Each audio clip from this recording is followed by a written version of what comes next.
right now. T-bone So baby. How's it going over there on that side, man? It's family, man. it's family's good, man. You know, just trying to enjoy the moments we can. Yeah, I know that's for real, man. Fatherhood is something else, man. So how you liking it so far? You know, this the Uh, beginning part. it's a gift and a curse. I'm gonna be flat out. You know what I'm saying? You got to do it the right way, or you're gonna be screwed. Indeed, indeed. So give us some examples how it could be a gift, man. Because I don't think nobody understands that part. Uh, the gift is being able to give back to your community. Like, you know, I know over on Prototype that we talk about all the time. Fatherhood just don't stop in your house, man. It's really how you reflect on the community, right? Yes, it starts out, you start in your house, but then once you got your own household in order, the other people in the community start looking up to you like, oh, that man's house is cool.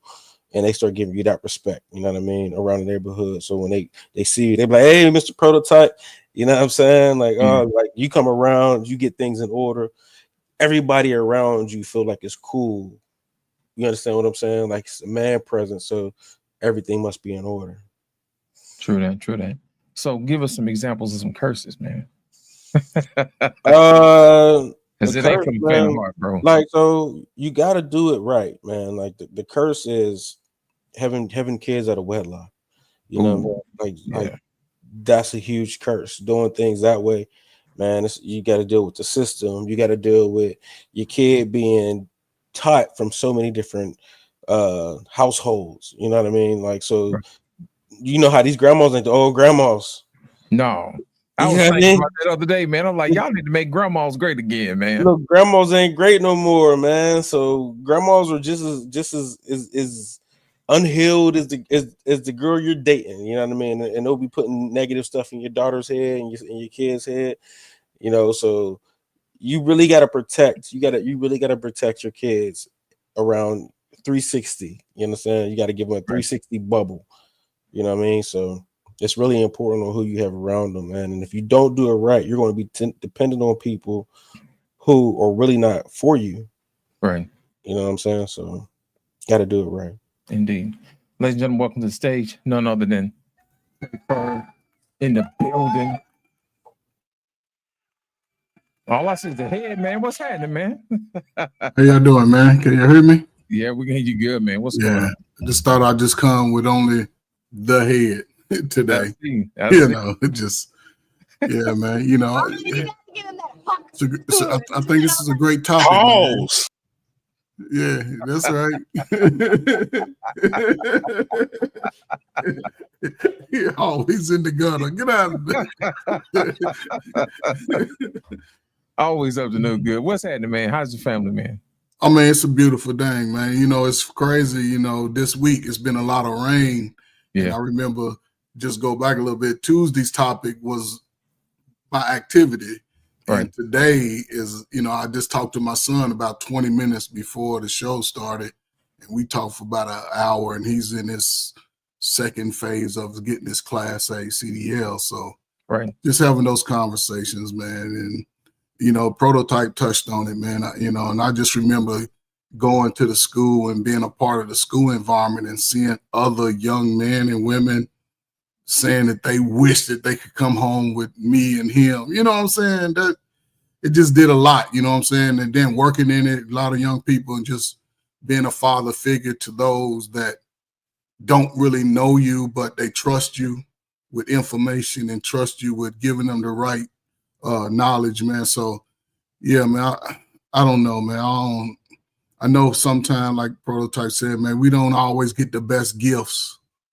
You know, we are sometimes put on the back burner, you know, when it comes to, I would say that'd be one of the downside. We like birthday gifts too, but we might get a good pair of socks or some that you already got. But, you know, to me, those are special moments still. But yeah, like you said, man, being a baby father, and I was just talking to my son. He's like, "No, Dad, I ain't having no kids out of wedlock." I said, "Don't do it." Don't So do it. yeah, falling into that trap could set you back 30 years.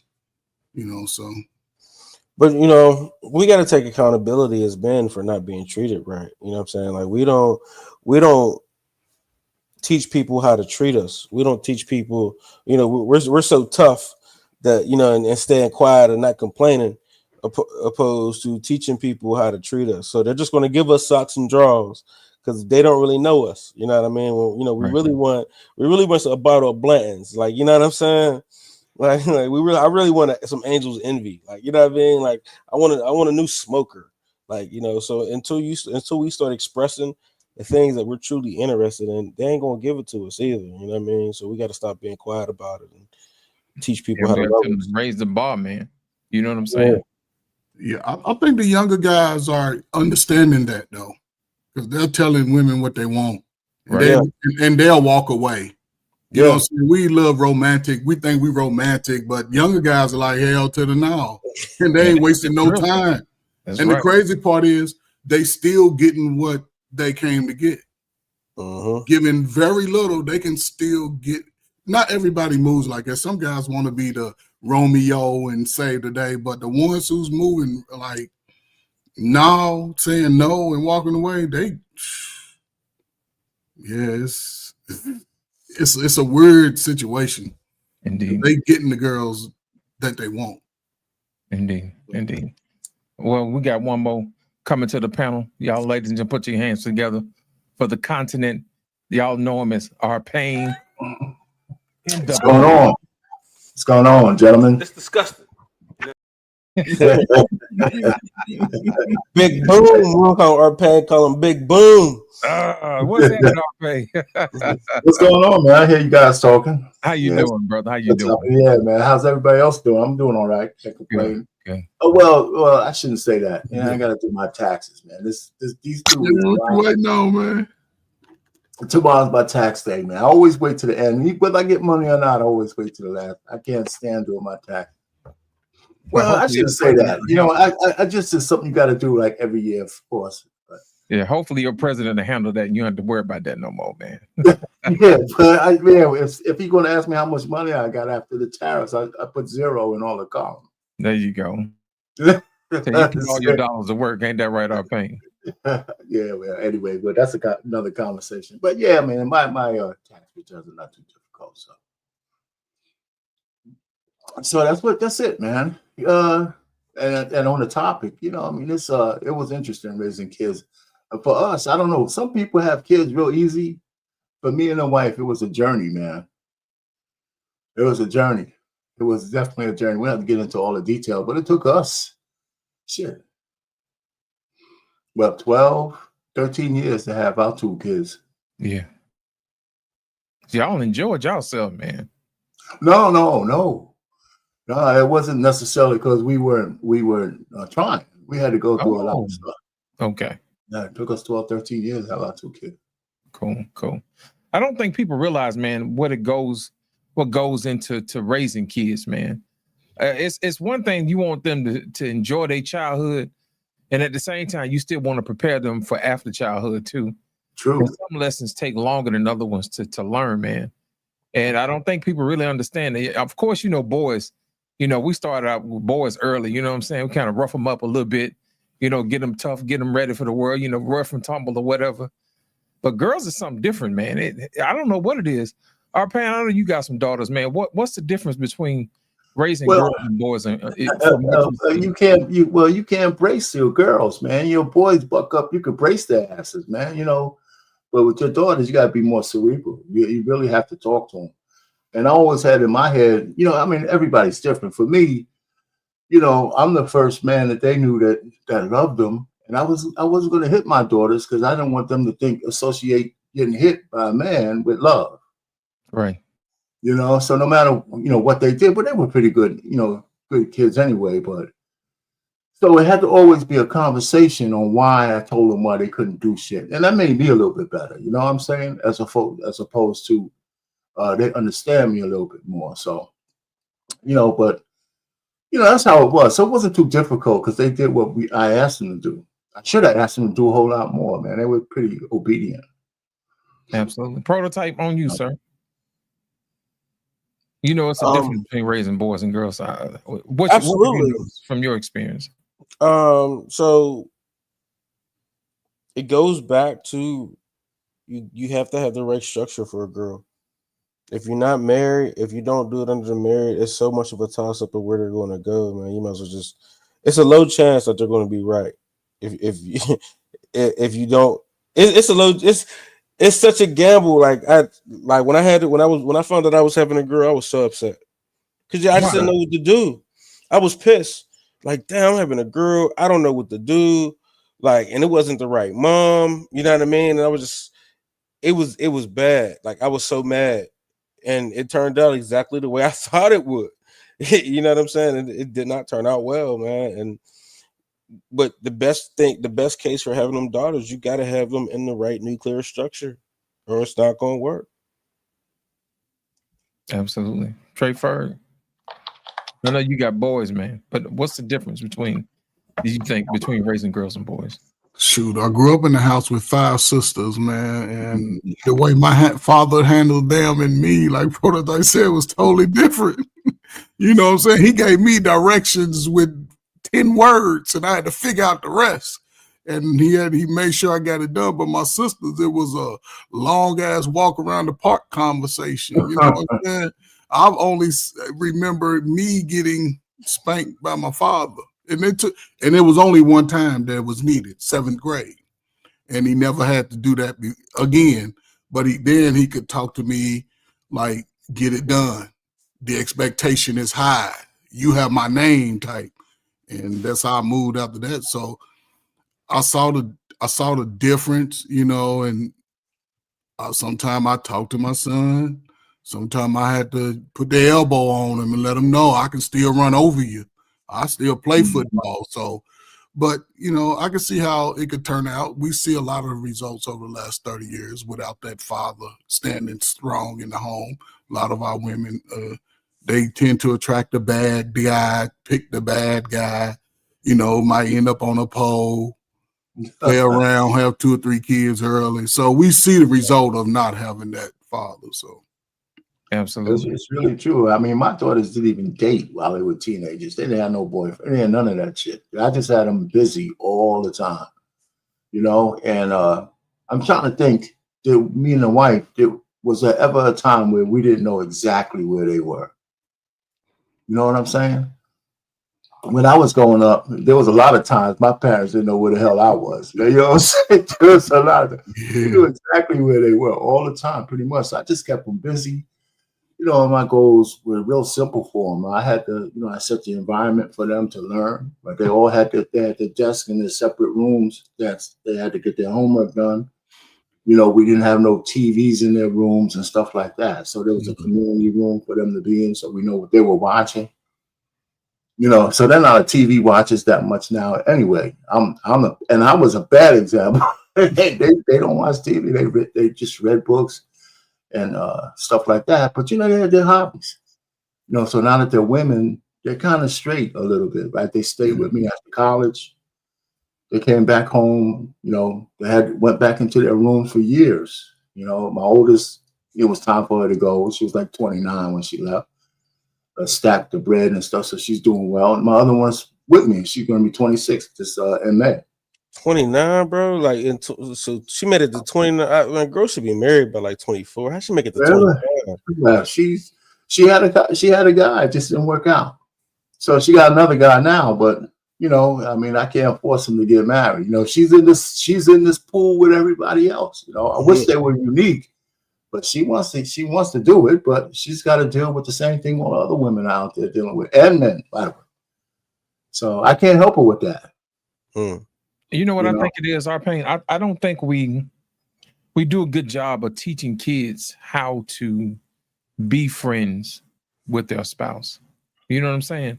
It's one of those things that we do naturally, but we don't really tell our kids what to expect, how to talk to a person. You know what I'm saying?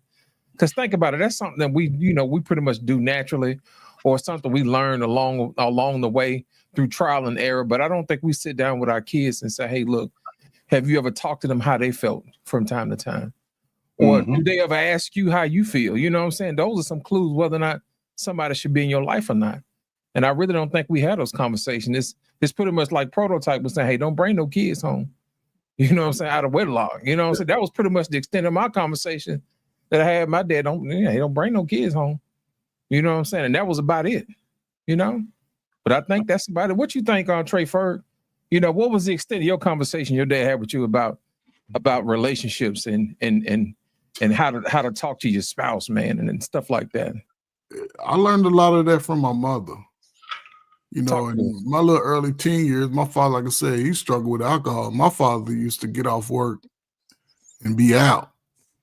You know what I'm saying? But my mother used to talk to me a lot about don't take certain stuff from women, you know what I'm saying? How women talk to you, how they, you know what I'm saying, just communicate. She said, you know, that was real big.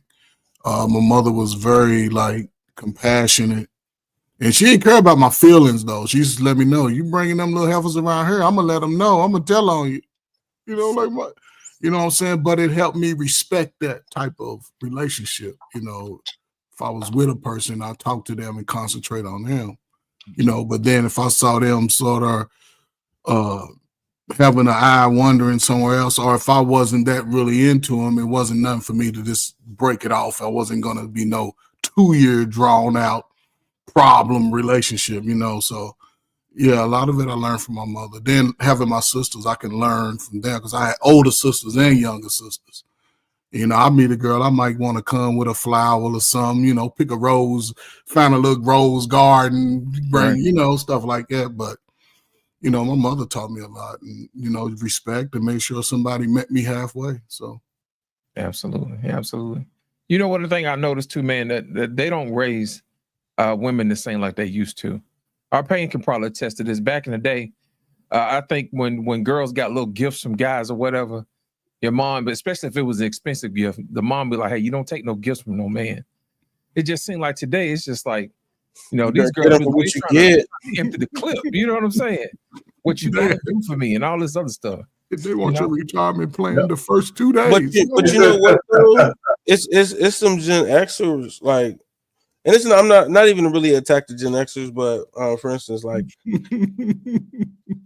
I go for my parents. I'm taking, you know what I mean, information from my parents, right? My mom is like, get every man for what she can. You know what I'm saying? Like, for instance, my daughter was talking to her godfather and was, you know, trying to get a couple dollars out of him. And I was talking to my mom about it. I was like, yeah, you know, your granddaughter's trying to get her godfather to get her something.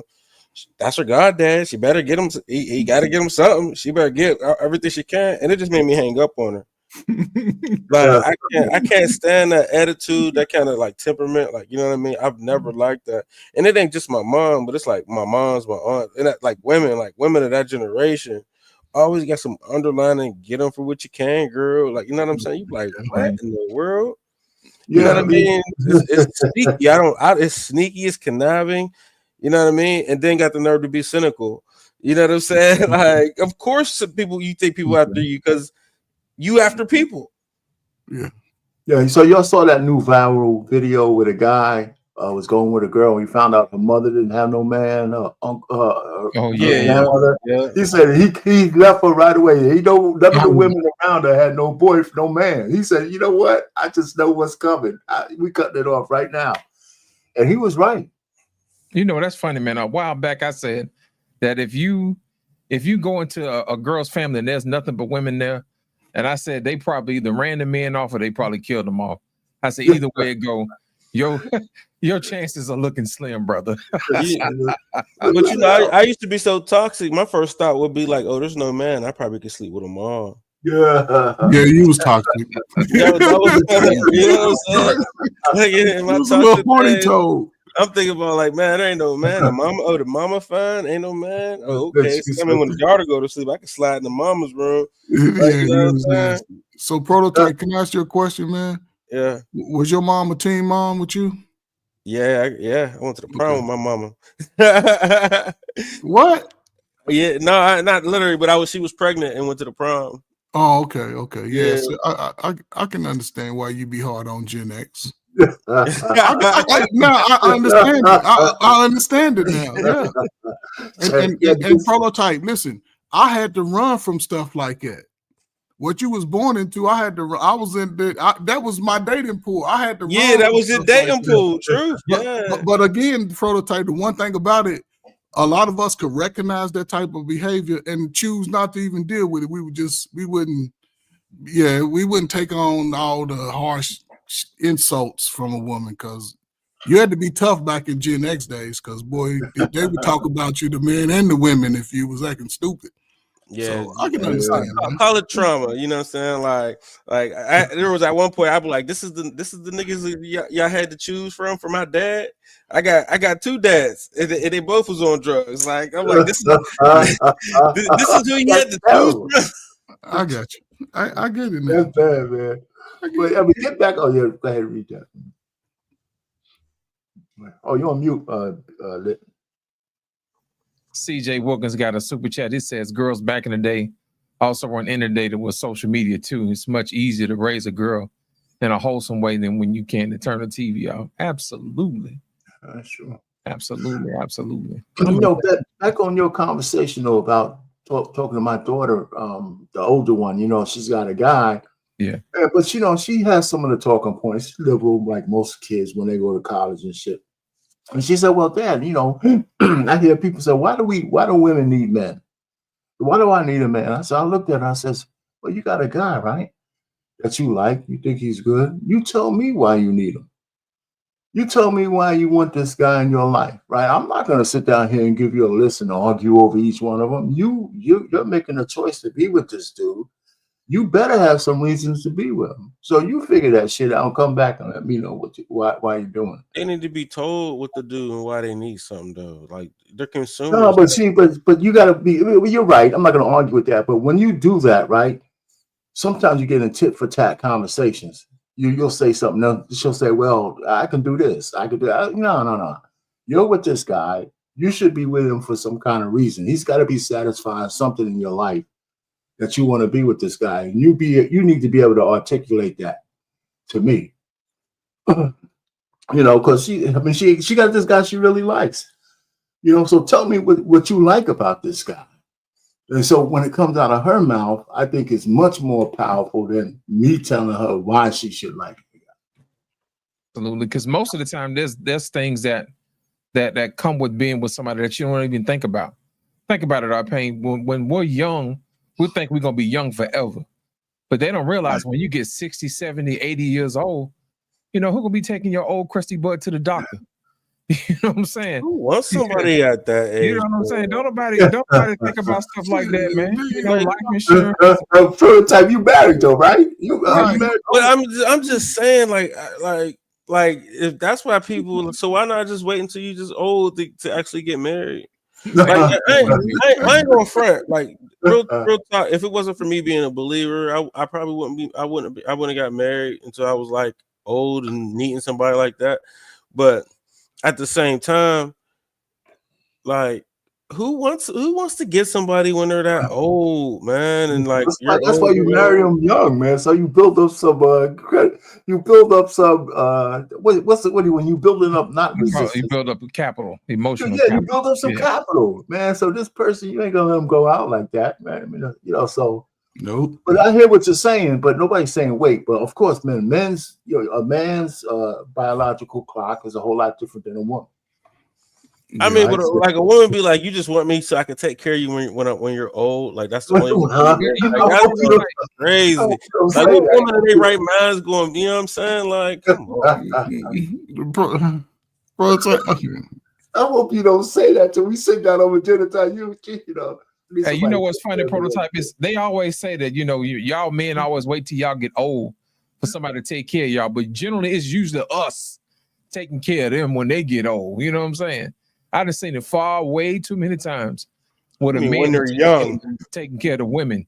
We take care of them when they're young, when they're old, when they're in the middle stage, when they on their period, when they what's the thing when they lose their period. We are always taking care of them. And we take care of them when they die. We take care of them when they die. You know what's crazy to me? When we die, we take care of side of it. Like they think lights and water and heat just happens. They don't even like, and in their head, you ain't did nothing for them. And kids is like that too. That's why I be like females is forever teenagers. They're like having a teenager forever. CJ Walker said to Prototype's point, he said women do wait till they get ran through to find a husband. I can't men wait until they beat them.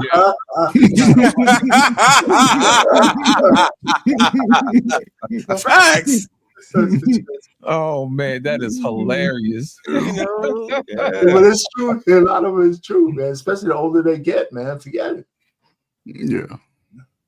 I would say if you're gonna be single and you know it, I'd say about mid-40s. About mid-40s. For a man. Yeah, for a man, about mid-40s. Because a 45-year-old man can date everything from 30 to 55. And all those ages want him too. You mean like I say 26? Well, I wouldn't go as I mean, some people go young, but 26-year-old is like a 15-year-old to me. So they're all like 15-year-olds, bro. Like, yeah, but at least the 35-year-old, she's working. She's working. She make more money, but mentally she's still a 15-year-old. Like they stop growing at 17, bro. Like mentally, they don't get past that emotional state, man. That's true. Now that you mention it, the ones who have actually been trained on how to take care of a husband or at least be cordial, the ones that mature past 15 mentally, you can tell too. It's just like they got an elegance about them. Mm-hmm. You know, it's like when you walk into their house, you can just smell food. You know, they'll open the door, they ask you, have you had something to eat? Would you like something to drink? You know what I'm saying? It's as I say, it's demure. You know what I'm saying? It's homey. You know what I mean? It's like, see, that's what I'm talking about. You know, because if you come to my house, I'm gonna offer you something to drink, you know, something to eat or whatever. But at the same time, you know, I'm trying to figure out what's missing with some of these women. And when you talk to them, the conversation usually stops right around 15 years old in their mind. You know, they're basically stuck at the dependent stage instead of, you know, being a mature adult. You know what I'm saying? Mm-hmm. So to your point, yeah, you're right. 17 forever, the forever teen. That's how women are, forever teenagers. Right. I'm gonna run this super chat for CJ, man. He been dropping them ducats, man. They said big bag bitch, get to the bag. They said big bag bitch, you want a snack? Well, this big bag bitch, she got the stack. So put big bag bitch clothes on the rack. Ooh, on the macaroni, move and shake it for me. Ooh, we shaking and quaking. The brands are phony. Ooh, the brands are phony. Ooh, they need a Tony. They need an Emmy, Oscar, Grammy, cause the shit baloney. The way they be faking like they're making all the sizes. If you ain't got at least a 4X, you ain't trying. Ooh, so give it to us, baby. Give us a got. Give it to us when we step on the spot. Ooh,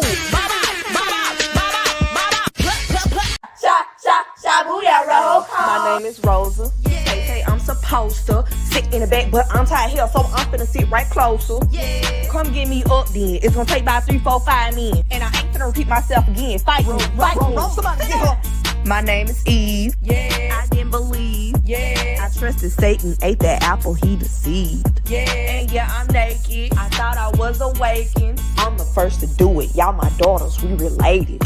Trick on Big Harry. Don't call me slave hoe. The hell? From the underground, railroad, bust down mouth of dope. When I say run, you better go. In the dark, that Glocky glow. Yeah, so don't call me slave hoe.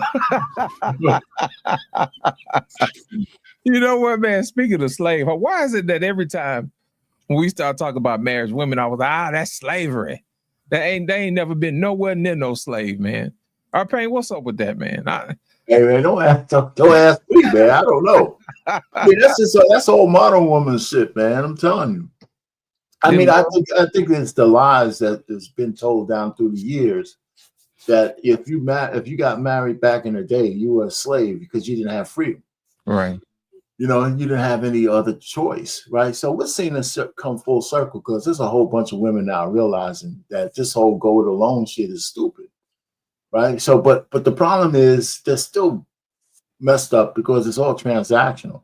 And this whole thing, I mean, just bringing it back to the not dark side of fatherhood, but the way we are, it kind of limits the ability for men to be the kind of fathers they need to be.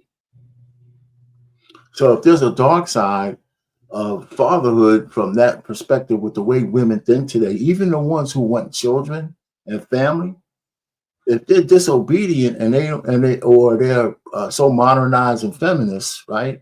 You can't be the father you need to be to discipline the kids the way you need to discipline or teach them the way you need to teach them. You know, and if you break up in the way the court system is, even if you fight it, you know, if you're not in the same household, you're not there, because most of your best teaching is through serendipity, just being available and being there. You You know, know, the dark side of fatherhood is raising a kid who is dangerous to itself, and the community. That is the dark side of fatherhood.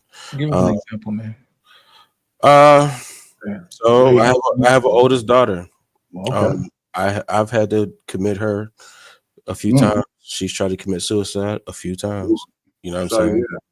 It's it's really it's a dark side because there's nothing you could do. You try to raise them the best you can, but you know, but think about all the kids, all the parents who have kids that, you know, are killing other people.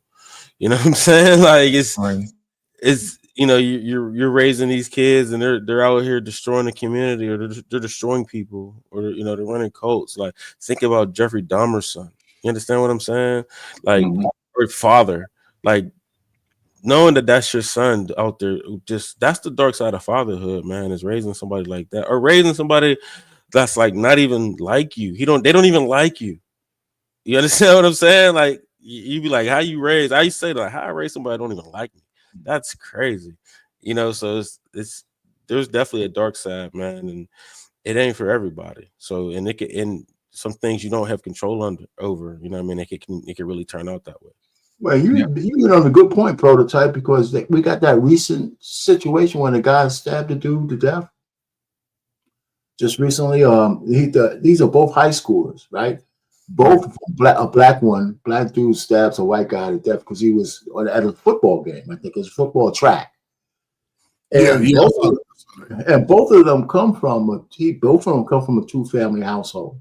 Mm-hmm. He lives in the kind of neighborhood. He lives in that same neighborhood as the white dude, and they got into a verbal altercation, and Mm-hmm. we don't know all the details because he was sitting in the opposing team's tent at a track meet, and they had a couple of words. He pulled out a knife and stabbed him twice. You know, so he's in jail. But when you start to go through the psychology of it, you say, well, is this guy a thug or is this guy from this kind of neighborhood? Nah, he had the same kind of middle class upbringing as the white boy. You know You know, what? so I can imagine how his father is saying, well, you know, what would, yeah, and it was like a snap. You know, if you could believe the story, he just like had the knife with him already. You know what? Well, I think a lot of people, man, fall prey to the idea that just because you got two parents in the home, you're gonna turn out all right. right, Jerry Jones always talk about, the best ability is availability. And true. I think one thing as fathers, the dark side about being a father is balancing, providing for your family, and also still being for them at the same time. And I think a lot of times kids they lash out when you're not there, but at the same time, if you're there and you're not making no money, then they can't really respect you. So you pretty much at a damned if you do, if you damned if you don't type of situation, you know? So Right. I think that's one of the dark sides of being a father. You want to give them everything that they need and everything, most of the stuff that they want, but at the same time, you still want to be there for them. So you can teach Absolutely. them life lessons. And I think that is a mistake that I think a lot of people make when they say, oh yeah, you come from a two-parent household. Well, that just because you come from a two-parent household don't necessarily mean that it was functional. There's no guarantees. You're absolutely right. I mean, look at that. Look at Hunter Biden. Man, what? He's a mess. He's a mess. A privileged kid who's a mess. As a grown man, he's still like a kid. He's the one stuck at 15 years old. Mm-hmm. Right. You know, so yeah, so I can see your Prototype what you're saying. I mean, the only thing as a parent, you could only take so much blame. Right. You know what I'm saying? Sure. Because some things are out of your control. So, fellas, what do y'all think about a situation where a child has a terminal illness and you can do nothing about it?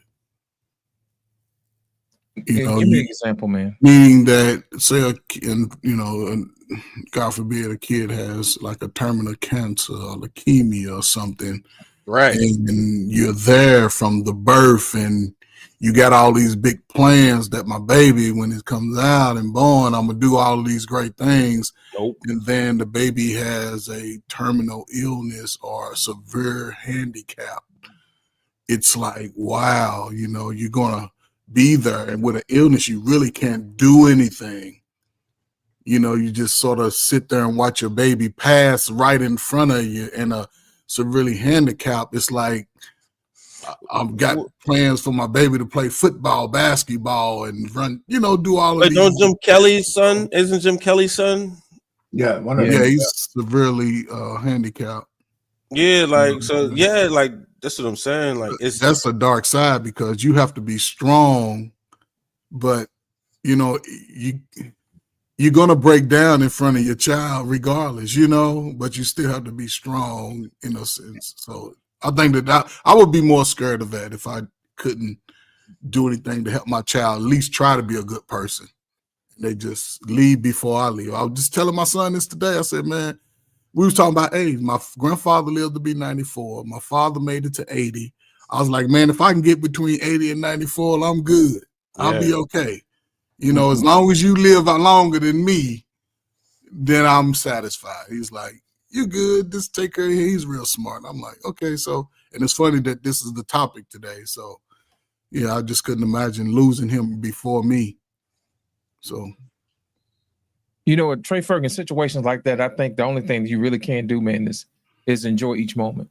You know, make their life as comfortable as possible, because you don't know today is not tomorrow. Today is not promised. Tomorrow's not promised. So I think a lot of times we like to make, you know, plans for tomorrow. Sometimes we just got to enjoy the day, man. You know what I'm saying? Just make sure that every day is as best as it can be. You know what I mean? And I think sometimes as people, we get ahead of ourselves. You know, we like to make all these different plans or whatever. You know, when I get married, I'm gonna do this, or you know, when I graduate from college, I'm gonna do this. I'm gonna work here, work there. Man, there's a lot of people didn't make it to high school. You know, there's a lot of people didn't make it to college. A lot of people didn't wake up this morning. You know what I'm saying? And they made plans too. So I think in building relationships, you have to teach your kids, man, as a father, that you have to make sure that you enjoy every day as if it's your last. And I think if you really live life that way, I think you'll probably get the most out of it. You know, you'll fill your life with more memories of the good stuff than you will of the bad, because you're being intentional each and every day. So I think if we have to do our kids a disservice, man, if we don't teach them how to enjoy every moment, you know. I mean, that's how we grew up, man, from you know, chasing behind the ice cream truck, you know what I mean, to having water gun fights and all type of stuff, man, and going to prom and all this other stuff. Every day was magical, man, especially on Christmas. You know, Christmas came once a year and you knew it was coming. So you had something to look forward to. But outside of that, every day was different. You know, you hang out with your fellas and your homies, you get on your bikes and y'all ride out, you know, and whatever adventure happened. You know, some things you just can't plan, you know, just stuff just be funny for no reason. And the only people that know about it is y'all. So the little inside jokes, you know what I'm saying, that y'all have. So, you know, when you have situations like that, where you have a child with a severe, you know, disability or a handicap or something like that, the only thing you can do is make every day their best day, you know? It's true. Does that answer your question, Trey Ferg? I was on mute. Yeah, man. Yeah, pretty much, you know what I'm saying, is, you know, you hearing you speak from a father perspective, you know what I'm saying, it just sort of makes me think like, okay, I did some things right. Okay, my father did some things right. My parents did some things right. You know what I'm saying? I just take it all with a grain of salt. And I took the teachings, like you said, get on your bike. Like our parents said, man, listen, where I lived at in Louisville, Kentucky, you could ride a 3/4 mile bridge and be in Indiana. And then on the other side, they had the dams where they used to close it and open it. Well, when they closed the dam, you could go down where they had water and fish. And we used to be down there throwing rocks, looking for stuff. And I used to be, I remember being 6 and 7, man, we used to go to the stockyard. And the stockyard is about 3 miles away from my house. The oldest person was 12 and us 7 and 8. You know what I'm saying? So, yeah, and I can only imagine what would have happened looking back, like, what if something would have happened to me? How would my parents be feeling? You know what I'm saying? Without me being, Coach Ferg, when you mentioned that, if anybody saw the movie Stand By Me, Oh yeah. right, when it's called The Body, and Stephen King wrote it. We did that all the time. A group of dudes used to go places. Yeah. If a parent let his kids do that now, it'd be like child abuse. Yeah, it would be. I mean, we used to take treks like that all the time into the woods, man. Yep. They were going to search to see this dead body, you know. Yep. But when you're talking about those kind of things, we did all kinds of stuff. I remember when I was in the Bronx, we rode our bikes over the highway from Soundview in the East Bronx all the way to Rye, Playland, just for a bike ride. So we're all like 5 of us on the highway with our bikes, because we wanted to take these routes. And cars are whizzing by like 90 miles an hour, man. No helmet, no gloves, no helmet, no nothing, man. No nothing. But the other thing, going back to the topic, the funny thing, back in my day, it was an unwritten thing that as you grow, who got a girlfriend first? Who was going to get married first? I mean, it was like a natural thing. Who went to high school? If you went to high school and you were, trying to get out, where you're going to college, it was like a peer pressure to do these things. It wasn't like, where it's at now, where everybody's thinking about all these other things. But life just wasn't as complicated. It just wasn't as complicated. I mean, I'll give the modern era that. It was just, it was some natural things. We had like, some guys in a friend group, they got into gangs.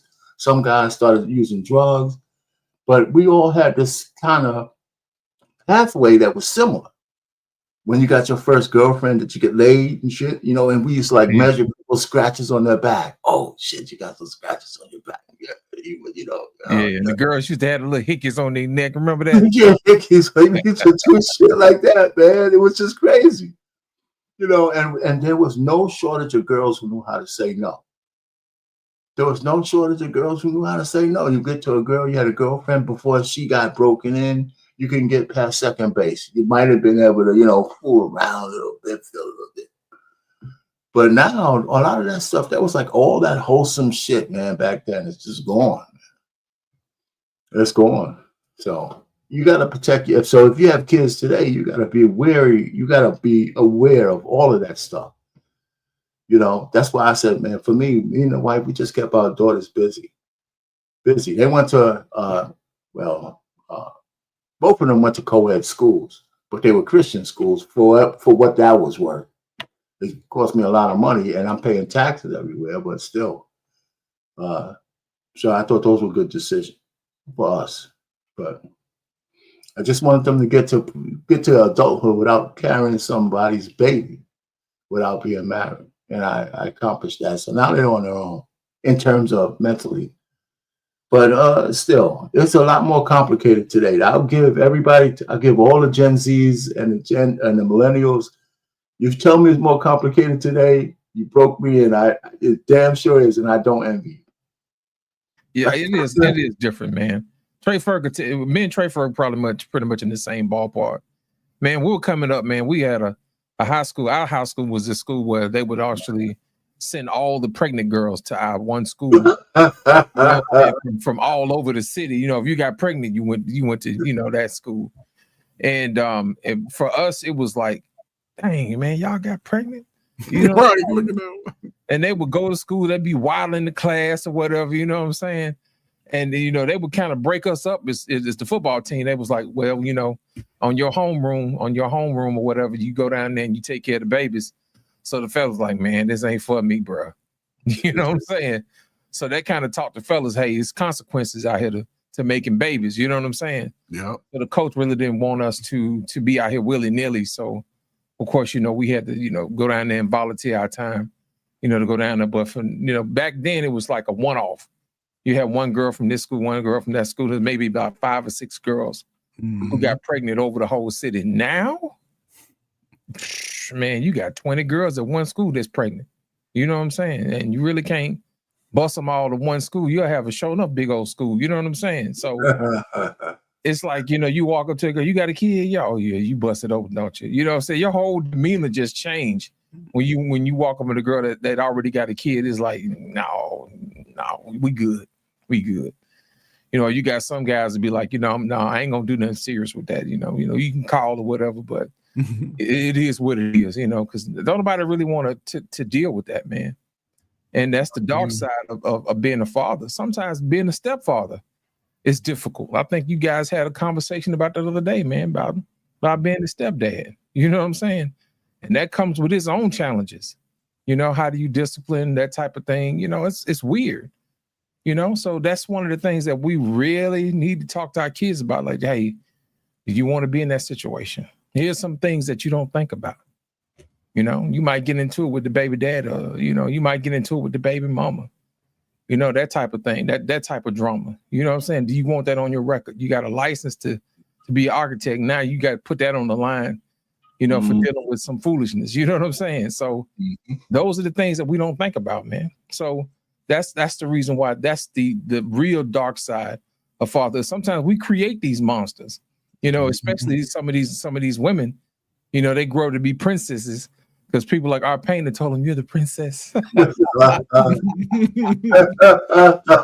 don't think I was like that, man. You know, Yes, you are. I don't say, but I hear you know, it definitely come out of the baby boomers, man. You know, Yeah, but, man. you know, maybe because I got married kind of, well, not young, but I was like 29, but I was with my wife since 27, 26, 27. So That's right. That is hilarious, man. But like I said earlier, we create these monsters, man.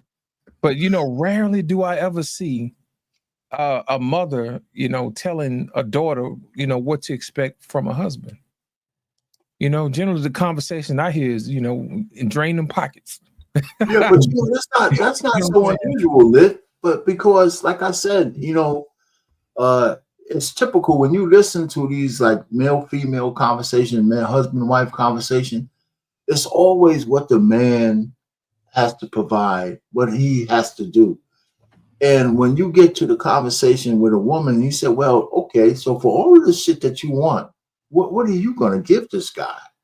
They always try to derail that conversation into from the giving you like, you know, objective truth or whatever to some bullshit, right? They try to turn it on. That's not, you know, men are super, you know, I mean, they have all this conversation. It always turns back on the men as opposed to them just saying a few simple things. This is what I give them. I give my man peace. You know, he sets the household and I make it a home. You know, just, I mean, even they can't even say that. Few women say that, but you very rarely say it. They always talk about what they want to extract from a guy as opposed to what they're going to give him. You know, and that's a variation on that, the stupid term, like what you bring to the table. I think that messed up a real conversation because it's so cliche. It means that you're some red pill idiot, as opposed to just saying to the woman, not what you bring to the table. I'm asking you, what are you going to give a guy for all the shit that you want? And, you know, and here's what kicks them. They know not to say, I'm giving them some box. Like, that's the easiest answer. They know they know not to say that because that's so. Get that anywhere, man. Get that shit anywhere. You know what I'm saying? We already know, man. It's such a tough question for the women, man. It's crazy. 20 in the front and 40 in the back. You know what I'm saying? So they're smart enough to know when they're thinking, yeah, I can't just say I'm giving them some box. You know, I can't just say that. I gotta be more cerebral. Right. You know. So so that's a good challenging question for women. What are you giving this guy for all this shit? You got lists, you got 25 items on your list. What are you going to give this guy for all of that?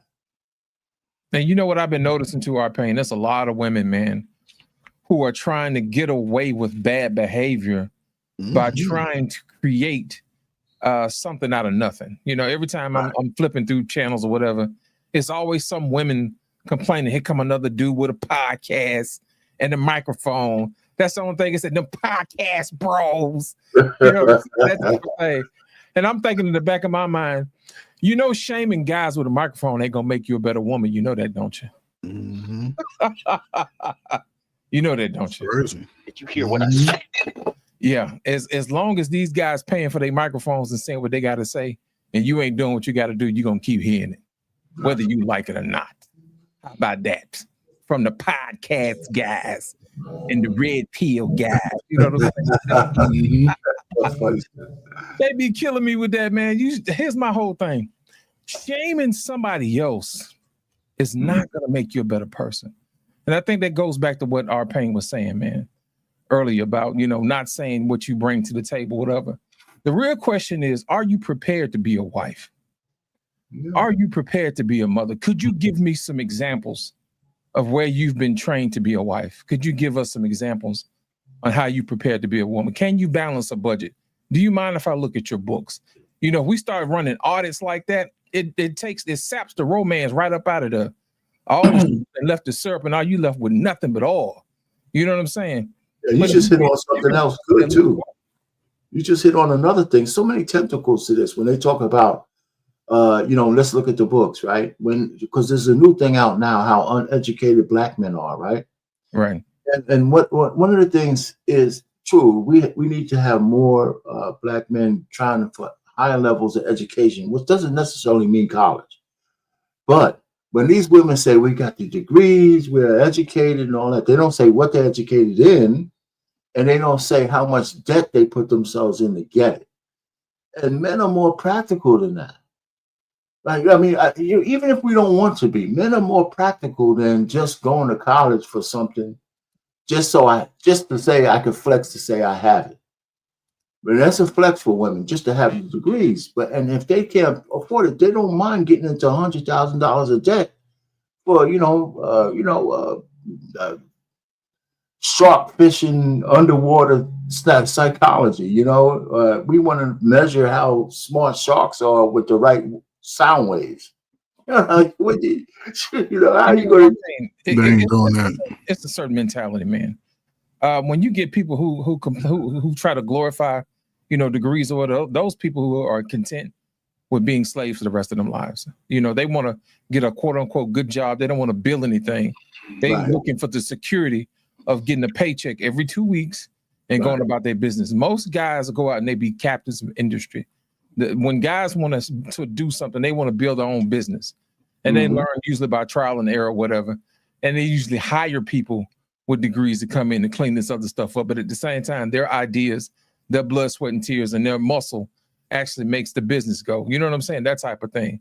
So it doesn't take going into hundreds of $1,000s of debt to prove who you say you are. So all it is that you went to school and that's it. What kind of paper you got? And I promise you right now, a lot of people are finding out the hard way, not that the economy is turning, that your degree wasn't as valuable as you thought it was. Did you hear what I said? You know what I'm saying? But y'all do hiring for psychologists, you know what I'm saying? And especially if everybody at home, the last thing they're trying to do is hire psychologists. They're trying to make sure, hey, I got somebody who can teach me how to build a business. I can feed my family. That's what they're looking for. Go ahead, Trey, first. No, y'all do know that they count going to school for a dental assistant and all of that as getting a degree, right? Y'all know that they count that. Right? Every little thing. Right. But you're working on mouths and stuff, people. What? Listen, I worked at a college for about 1 year, right? And I was enrolling. I used to enroll students. The biggest issue with the sisters, which I found to be true in life for a lot of sisters, they don't know math. No, they don't. They're not good at subtracting, dividing, and multiplying. They're not good at that. That's why a lot of them be in debt, because they think about, I got the money for it, but they don't think about how that spending that money on one thing could affect every other thing in their life. And I used to sit there and get their test results back. Like, did you take this test? Yeah, the math part. And most of them struggle with in a word problem. You can forget that. And a lot of them can go into nursing. It's some women that are smart in numbers, but they may struggle with something else. They struggle, even if they know they struggle with the emotions of what they want, because they need it now. Yes, right? yes. But even if they know it's wrong, yes, they need it now. And they can get it. They're going to get it now. They don't look at the whole big picture. Nope. A lot of them don't. And won't even go in the field of what they spend all their money for. No, they don't. And you know, it's funny though, but then, again, you keep touching on things because with my daughters, that was one of the two things when they were young. I mean, when we just first, I had two things on the list for their education: being able to read and not be afraid of math. Yes. And I bought toys, I bought everything to do those two things. Yeah. No matter how busy I was with my girls, I sat down with them and went over numbers, went over reading. And I mean, it's hard for people not to brag when their kids do all that. So my youngest, same shit. You can brag today. my older brother told me. I told him they wanted to skip her a grade, right, from nursery school to first grade, as opposed to skipping kindergarten, because she was reading in preschool, pre-nursery school at 3 years old. She was reading books to the. And my brother says, you could do that. He says, but it's all right. It's also something to consider for her being the big fish in the little pond. Yeah. As opposed to just let her go through the numbers, just like everybody else. And I said, that makes sense. So she, I did it that way. And she was but both of them were able to read. I mean, they were just reading. And then when it came to numbers, my youngest, I couldn't even help her with her work. Man, statistics. I had to take statistics 3 times to get out of that goddamn school. She was getting A's on the statistics. I mean, statistics was a tough class. Yeah, it's tough. So I said, man, I just said, you know what? It's kind of funny. I kept my mouth shut on all the things that I had trouble with, like the SATs and all that kind of stuff. I wasn't a good test taker for that. Right. I never told them how I felt about those tests. I wouldn't poison their mind with my thoughts about it. And, so, I mean, I did a few things. I'm an asshole, but I did a few things right with them. Just a few. Now I'm thinking I could have done so much more. But you know what? To speak to what Trey Ferg said, women who are actually good at math are a joy to be around. Because they understand the value of stuff. And they're more logical. Man, they're logical. Let me explain something. I used to sell jewelry back in the day, man. And we used to have these conversations. I used to ask women, how much do you think a 1 carat diamond costs? They would give me all type of wild answers like, oh, it costs $500,000. I'm like, sister, you think you're worth $500,000? Let's just be honest. You done worked your whole life, worked 50 years, and you ain't never made $500,000. I'm supposed to put one on your finger. You can tell the ones who don't buy stuff always the ones that want stuff. You know what I'm saying? $500,000. Right. You want to impress me. Just tell me it really depends on the cut, the clarity, and the color. And then now you got my attention because now you know what you're talking about. That's the difference between VS and VVS. You know what I'm saying? Talk to me, I'm on a diamond and jade and color. I'm like, see, now we can get mad because you know what you're talking about.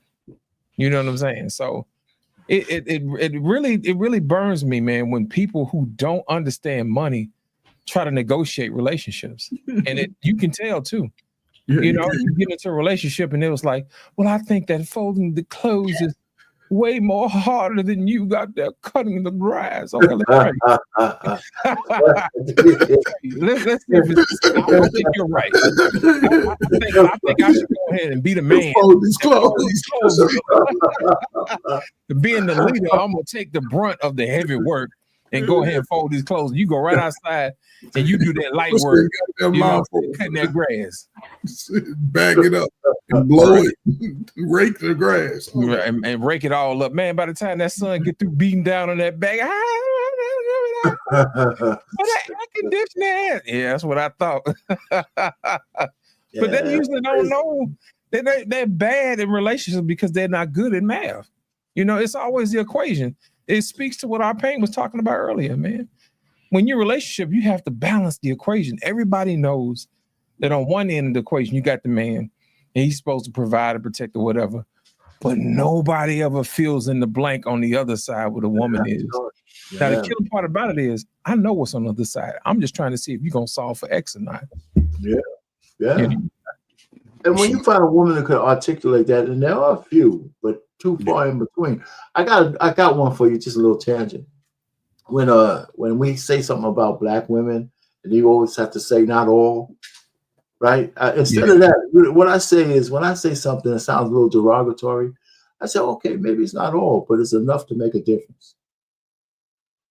There's enough to like the bad things about our community. There's enough bad shit going on to make a difference. It really is. I mean, as simple as that. You don't need to have everybody being bad. Just have to have enough to make a difference, and it's a You lot. know what I say, R-Pain? If it's more than 51%, it's a damn shame. Did you hear what I said? Yeah, unfortunately, our shit is over 50%. If You it's over know, 51%, it's a damn shame. but it sure is. So I don't know, man, what's the way out of it, but I think fathers are wrestling with most dads. We have the data, we have the receipts that most men who want to be fathers actually do a good job. If the roles were reversed, and if men didn't have to suckle babies, if the kids were with a father who wanted to take care of them, our society would be much better off, even if the woman wasn't involved. Yeah, Like, or involved the way they have men involved. yeah. Because I think we would do a better job in raising kids. But Not I just think, not just sons, but daughters as well. yeah, they've done studies over the last 40 years, and a father raising children alone is just as comparable as two-parent homes. They've been studying that since I was a teenager, and they've always came out the father raising the children as being favorable.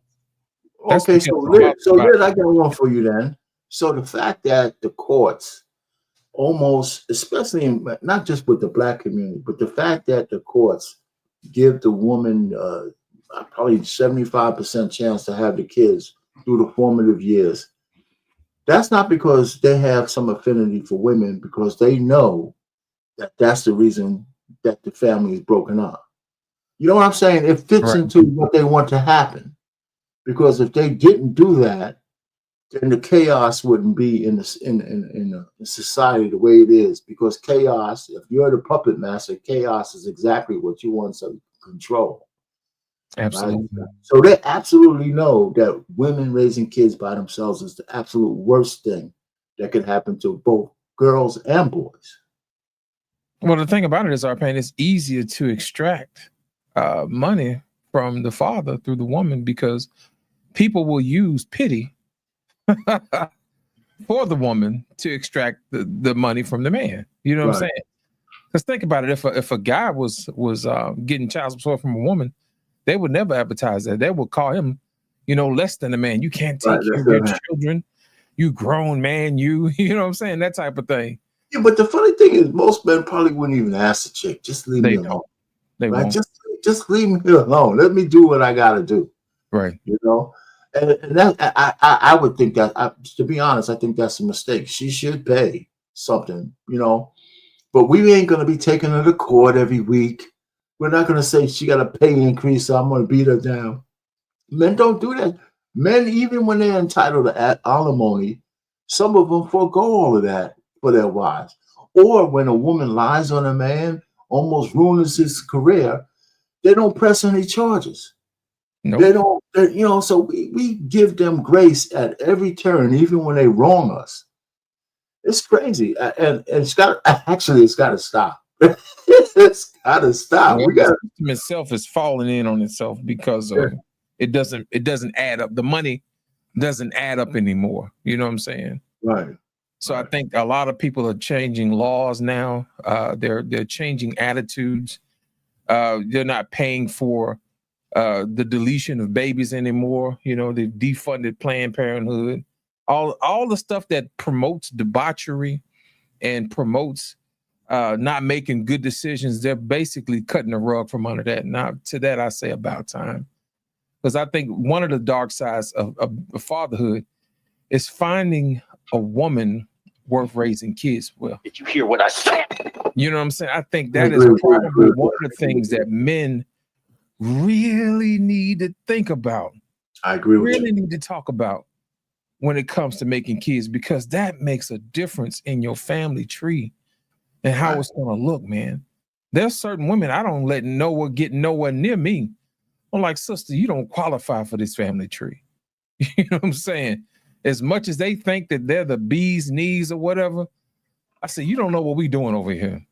And all this ratchetness that you got going on over here, It's not allowed over here. We don't do that. We don't create babies, out of thin air. You know what I'm saying? We are intentional when it comes to building our families because we got, plans. We do stuff we supposed to do, and they don't understand that. They just feel like, oh, I'm going to have a baby and I'm going to put you on child. Did you hear what I said? No, ma'am. We don't do that. I am hard, but I am fair. Listen, I'm hard, but I'm fair. But if you come over here with that foolishness, you got to go. For sure. No, you're right, though, man. You're absolutely right. No doubt about it. No doubt about it. It's just, I don't know what else to say. But I mean, of course, there's another case, just to what you're saying, Lit. A stupid guy, Anthony Edwards, has 4 baby mamas. He's 23 years old. He's going to get the bag. He's going to make $500 million before his career is over. Right. But this last kid that he hates the woman so much. He don't want to have nothing to do with the kid. Right? Right. And so that's indicative. But if you go through the backstory, she did everything she can to extract the money out of this guy, even up to and including getting pregnant. So he can't stand her, and he can't stand her so much. Even these guys with these multiple kids, very seldom do you hear a story that they don't want to have nothing to do with the kid or the mother. Right. And the killing part about it is, dude said, "You know what? I don't want to do this with you, Judge. Give me 216 months for a child support. Run that for me, right? Just run the numbers, man. I'll just pay it. I'll just give me the numbers. I don't have to even see this chick or her kid." And the killing part about it is, I think when he did that, he shone a light on how nasty the child support system is. Absolutely. And what he did was he turned it more transactional than people really wanted to think about and stare down the face. See, here's the thing. When it's a woman nickel and diming you, making adjustments from time to time, right, she's doing the best that she can. You know what I'm saying? She, all that's good stuff. And then on top of it, he was like, let's go ahead and get this out the way. You know what I'm saying? How much is it going to cost? Right. 260 months. Judge, I cut a check. So she don't come back. Exactly. She didn't want this kid because she had some love and affection for me. She wanted the bag. And she wanted to use the kid to get the bag. So let's stop playing this game. Let me give her the bag. I don't want to have anything to do with the kid. And that's too bad for the child. But you know what? But here's the problem. He's going to say he gives her $5 million, right? Let's just say that's the settlement. She's going to spend that in 2.5 years. Yeah, she'll blow it. She's going to blow it in 2.5 years or less. And then she's going to try to come back and reopen the negotiation. There's no coming back. Once they run the numbers, that's it. Well, the court still may or may not accept it. It's up to the court. If he has good attorneys, it'll happen. But it's still going to be up to the judge. Here's the thing. How are you going to be in the arrears if you paid up front? No. What you're saying is correct. What I'm saying is she can't come back if he pays it off through that 200 and how many months is it? 216 months. Yeah. So if he pays up that 216 months based off his current salary, over $1 million, I pay, let's go $3 million just to make it fair. Yeah. She ain't thinking about that kid once she get that bag. She gonna run that shit up. It's gonna be all on TikTok, purses, 6-inch heels, wigs, trips, all the dumb shit. But it's just that's funny. Now 216 is going to be the new number that everybody's going to know. You put it on your shirt, 216. 216, yeah. That one, I'm gonna take it. You might hear me saying that. It's going to go viral. It's going to go viral. The community knows how to multiply. Yeah, they know how to take 12 and time it by 18. You know what I'm saying? I give them credit. That sounds like financing a car for 216 months. There you go. All more educated for Anthony educated. There you go. Anthony Edwards educated the community. It's 216. A low rate of 216 $2,000 a month. That's so funny, man. One lump sum. You know what I'm saying? Let me tell you, I think the judge, first of all, you got to get the right judge, because some judges want to put their name in the record books for changing something that never happened before. Yeah, but So did you guys see what's that? What's the women who went to NASA? The movie Donica Patrick. no, the movie with the black sisters who were working at Oh, NASA. hidden numbers, hidden figures. Hidden figures, yeah. He said, The okay, best yeah. scene in that movie was So, when the lesbian went to what's her name? The dark skin. The dark skin. She went into the judge and she had to you get talking into about, high yeah, school. I know you're talking about. Yeah, Yeah, so she gave him, she said, Judge, you know, what's out of all them cases you got, what case is gonna make you first? What case is gonna put your name in the record books? And you know, that's why I need to go to that school. He said, you know, you got a point. You gotta go to the school. So a judge might look at setting a precedent because your name goes into the record books if you can set a precedent. So if he allows Anthony Edwards to just pay 216, you know, based on 216 months, that's going to be a first. And we're going to start seeing a lot more of it with rich men. I don't think you'll never see that in our lifetime. Because if it's true what they said about some states and they're getting a kickback, they rather get that 216-month kickback than to take that. They're going to take a piece out of that. They're going to get one go straight to her. Yeah. The state don't get no part of that. Yeah. See, that's what people don't realize. What he's doing is he's bypassing all the that system and giving the money straight to the kids so they can't nickel and dime. But the judge can do that. The judge can the judge's ruling will bypass the state. Yeah, his judge ruling. Yeah. Think about it. It'll be a whole lot of judges that be mad if brothers was like, you know what? Let me go pay matter of fact, let me pay up this year in advance. Let me put this year on layaway right quick. You know what I'm saying? And it's bad, yeah. I think brothers could pull off a year or two. But the only problem about that, Lid, is that most brothers are living check to check, and they don't have that bag. That's a rich man's game. Ain't no guy ain't never gonna be able. But where a man can get ahead of that whole game, though, even if he has to go through that 216, right, is that when that baby's at its earliest age, and they've already put that tag on you, you got your DNA, just go ahead and ask for all your rights right then.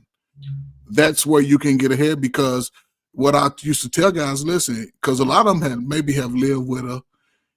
Man, you can prove that you live with the woman. They don't put that bag on your head. My wife was telling me that it's like $20,000 to have a child through the state, and when they go through the state, they put that tag on the father, right? Right. But if they live with you, it eliminates a lot of that cost, and you can file the child on your taxes every other year because you don't have that overhead when you come in. So it's just for the guys, like working guys, and you got a child, you know, the baby mama.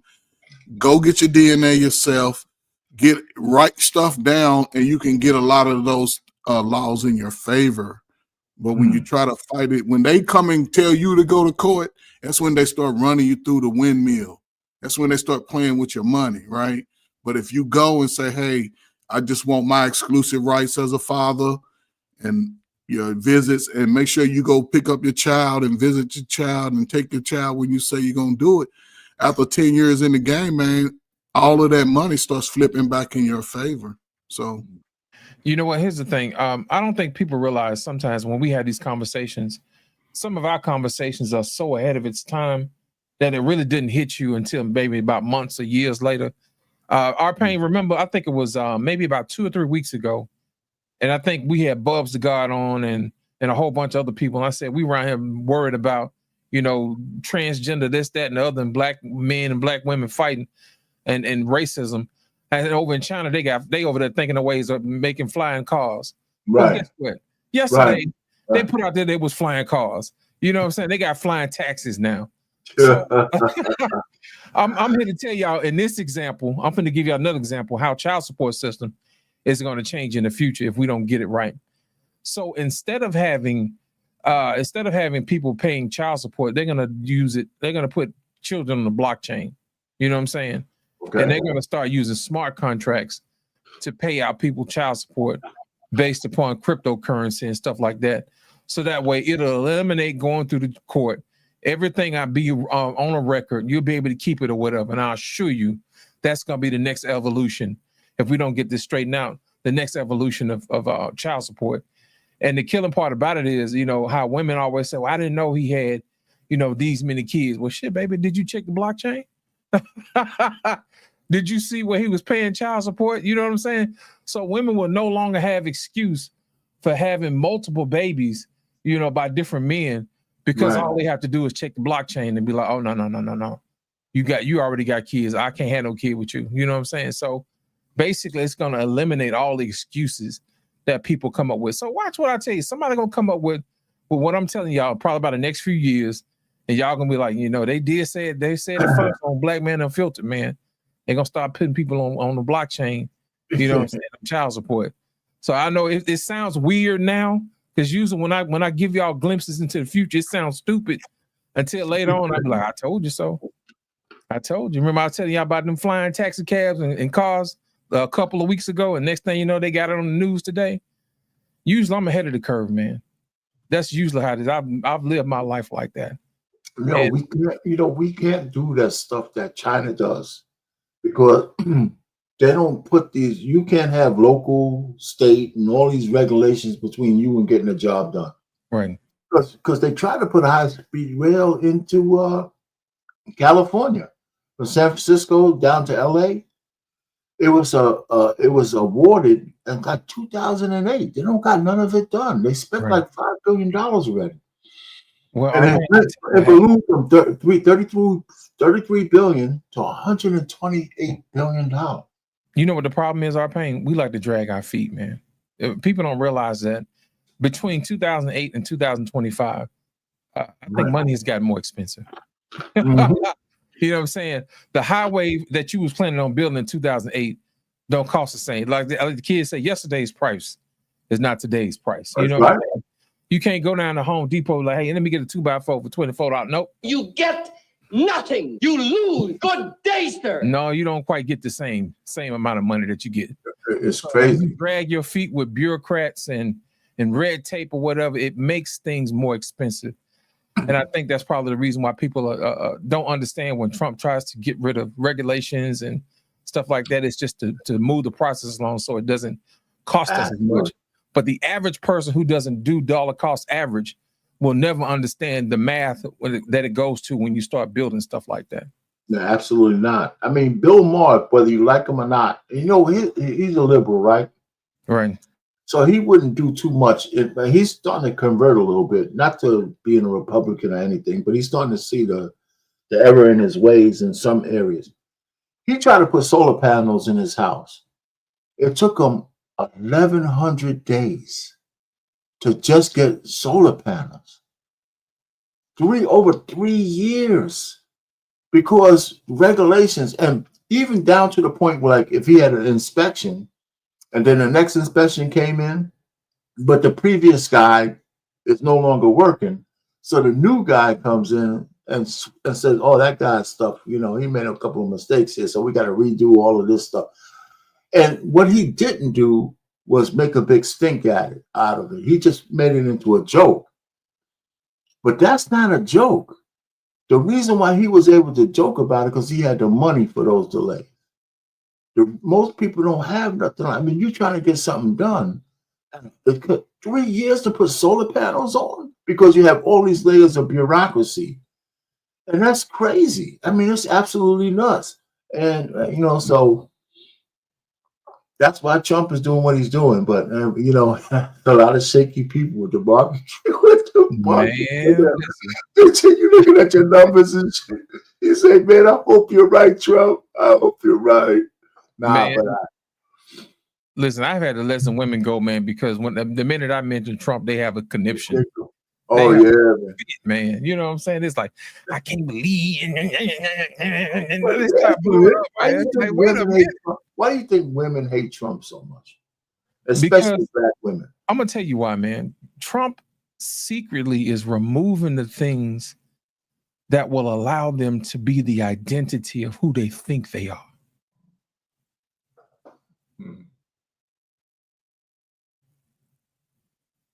Think about that for a minute. Yeah, if somebody is taking away your identity of who you think you are, you're gonna have a problem with them. Right. You know? Right. Think about it, man. A lot of women who lean on Section 8 or whatever, they'll tell you, I'm a homeowner. They kind of bend the truth a little bit. You know what I'm saying? Or they say they got it out the mud, but you know, you got a special scholarship for women, you know, of color, you know, that type of thing. A little DEI soup from time to time, you know what I mean? You're absolutely right. It's all those elements, right? I think especially with black women, since they're so used to so many men capitulating to their wills, their screams and stuff. He ain't taking that shit. You come at me with energy, I'm coming back at you. Not just black women, any woman, right? He says, I'm a man, you're a woman, and my natural order of things, the way I think, is me here and you here. And they can't stand that shit, man. And that's why it's like he's removing their identity. You know what I'm saying? It's like everything that allows them to be extra sassy. Right. He's eliminating that, you know. He said, you can play that game with your boys, but you can't play that shit with me. You know? Right. Because I can't see anything he's done extra special to make black women hate him as much as they do. I can point out several things. I mean, I'm just saying in terms of him being a man. I mean, he hasn't physically hurt a black woman. No, we don't have enough conservative black women. That's the problem we have. Amen to that. We don't have enough conservative black women. And you know, the killing part about it is most women are conservative. They just don't know it yet, man. They just don't know it. Ladies and gentlemen, welcome to the show. 1,000 watts. What's going on, man? What's happening, man? I don't put it in the 100 watts. What's happening, man? 100, man. Yeah. I'm trying to multiply you, brother. Well, shit, that's what I'm trying to do with my bankroll, so I ain't mad at it. Look. That's right, man. Anytime you can add to it, man, it's all right. What's up, brother? I know you've been watching the conversation, man. What's going on? What you got to add to the conversation? I've been watching for a minute, and y'all done hopped over to a few different places, and I just jump on in, man, like Double Dutch, man. When it's a barbershop, you can talk what you want to talk about. I mean, look, I wanted to provide the Pookie perspective because y'all was talking about in. Come on inside and get yourself something cool. You gonna provide what? The Pookie perspective? From the come on, brother. Come on. You muted, bro. There you go. Come on. I think you muted on the other side. Yeah. You muted the microphone and you muted your StreamYard. There you go. I hope he got a good Pookie perspective story. That's a good Pookie. Not the bad Pookie. We gotta hear this shit, man. Yeah, we gotta hear the good Pookie. Hey, that might be the Lord shut the mic off. We still can't hear you, brother. We still can't hear you. I'm telling you, I think it was a couple of weeks ago, man. We had cutting their mic off. I stained them with the Lord. Say something. Come on, man. I know you got it. Nope, still can't hear you, man. You might have to reset your whole browser. There you go. Go in and come back out. Go ahead, R-Pain. But like I said earlier, man, when you take away somebody's identity, you know, everything that allows you to be who you are, man, you're gonna be in trouble, brother. You know, you can't go out there and make babies and then go get them scraped out and call yourself virtuous. No, absolutely you know not. what I'm saying? You can't go around being extra sassy and say what you want to say, you know, and guys don't want to deal with you no more, you know. Now all of a sudden, you know, guys don't want to take you out on dates. I don't want to eat here and I want to eat. And all of a sudden, guys, let's tell you what, fellas, they just got on the phone. We ain't taking nobody out. Mm-hmm. If you go on a date, make sure she pay for it. Make sure she sent you the cash out first. You know, that's the most ridiculous thing I heard. I mean, listen, man, you know, the only thing I think men need to do is have discriminators, eliminators. Right. If I'm talking to a woman I want to meet or talk to, as soon as she says I gotta pay to meet her, that's probably the last conversation you should ever have with her. You know what I'm saying? I mean, somebody said, well, you send me a cash app and then maybe we could talk about that. That's crazy. No, all I got to do, let me tell you, this is what I do, R-Pain, to run them off. I say, Kevin Samuels, I say Trump, and if they balk either one of them, they got to, you know, they got to go. If they cringe, they shake, they shake after that, like, ma'am, you didn't qualify. You didn't pass the Kevin Samuels test, and you sure as hell didn't pass the Trump test. So you can't play on these playgrounds over here. It's for grown people only over here. Come on, Thousand Watts. Let's see if you got your mic going, man. Mic check. We good? Yeah, you good. Come on, give us a perspective why you got it going on, man. No, it was a particular part of the conversation y'all were having that I found interesting. I have 4 kids, 2 different women, a headache, you know, it's a fucking headache. Yeah. Right. But the part that I'm finding to be interesting right now is the second young lady who's buried my children. I am currently with her right now, and I'm enjoying this social experiment that I got going on right now. Because for the longest, there's been a lot of complaints about how much I work and I get home and I'm tired and yada yada and blah blah blah and all that other kind of shit. So now we rolled this social experiment where, you know what, I want you to be the primary income in the house. Now it's your responsibility. So that same 50 hours that I was doing in order for us to cover what we need, now I'm giving you that 50 hours. So it's been fun watching the whole process of her doing the work that I do and coming home and sleeping all day, even though that was what she was complaining about from me. You know what I'm saying? Oh, you not as attentive with the kids as I am, but now you sleep. So now you starting to see the shit. Have you talked to her and said the kids need their mom? Have you ran that past them yet? I to be honest with you, it sounds a lot more messed up than what I really intended to be. But I'm a proponent of fuck them kids. Wow. Because sometimes I think it's way too easy to use the kids as an excuse for some bullshit. Right. It's leverage. So no, I think that's crazy. And the other part that y'all got me on too was the child support in the court system, because them states are getting kickbacks and they get an extra. So they get an extra. I'm finding out that they get an extra kickback if they enforce if the mother is on social services. Yes, sir. If they find the father, they go find you kickback, because now you get to pay back the money that they was getting in to TANF the state food stamps and shit. Yeah. So the court can get 2 separate kickbacks from the same fucking baby daddy, basically. Yeah. But, you know, before you go on to, so we got 2 things you said on the table. But let's go back to the first part, right? Because there's a lot to unpack with both the things you just said. I mean, the courts thing is this court thing. So let's get back to this experiment that you have with the second lady. She went out and she found a job that can cover the bills and stuff. So are you still working your job at the same time, or did you change roles completely? No. He's staying at home. He's chilling. Staying at home. So let me ask you, in that experiment, are you handling the kids at the house a little bit more orderly at your home? Here's what I'll say. The home is better cared for in her hands. I will willingly admit that. Okay. Right? Like the house gets cleaned faster with me. I don't take 2 hours to clean the kitchen, right? But she's more prone to doing it, if that makes sense. Yeah, okay. So the house is in better care in her hands. I will never step on that. However, the efficiency has gone up exponentially around here. Like exponentially. In other words, to translate, it gets done when I feel like doing it. But that shit be done though. It be done. It be done. Because but the following thing is that the kids listen to you on 1 command or 2 commands as opposed to just kind of hand waving the woman, right? I mean, isn't that part of it? In terms of the discipline and respect that kids have for a male voice.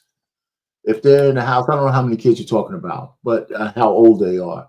But they will tend to be more your voice and telling them, hey, listen, I'm doing this now. I need y'all to go over here. I need y'all to do this.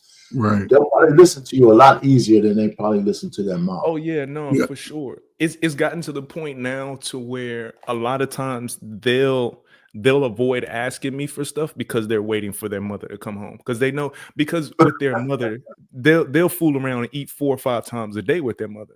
No, you get 3 square meals with me. You get 3 square meals. And if things are going the way that it needs to, I'll give you a snack somewhere here in the middle. But you getting 3 square meals here. You shouldn't be coming to me every 45 minutes talking about, Daddy, I'm hungry. Why are you hungry? You ain't did shit today, bro. Like why are you hungry?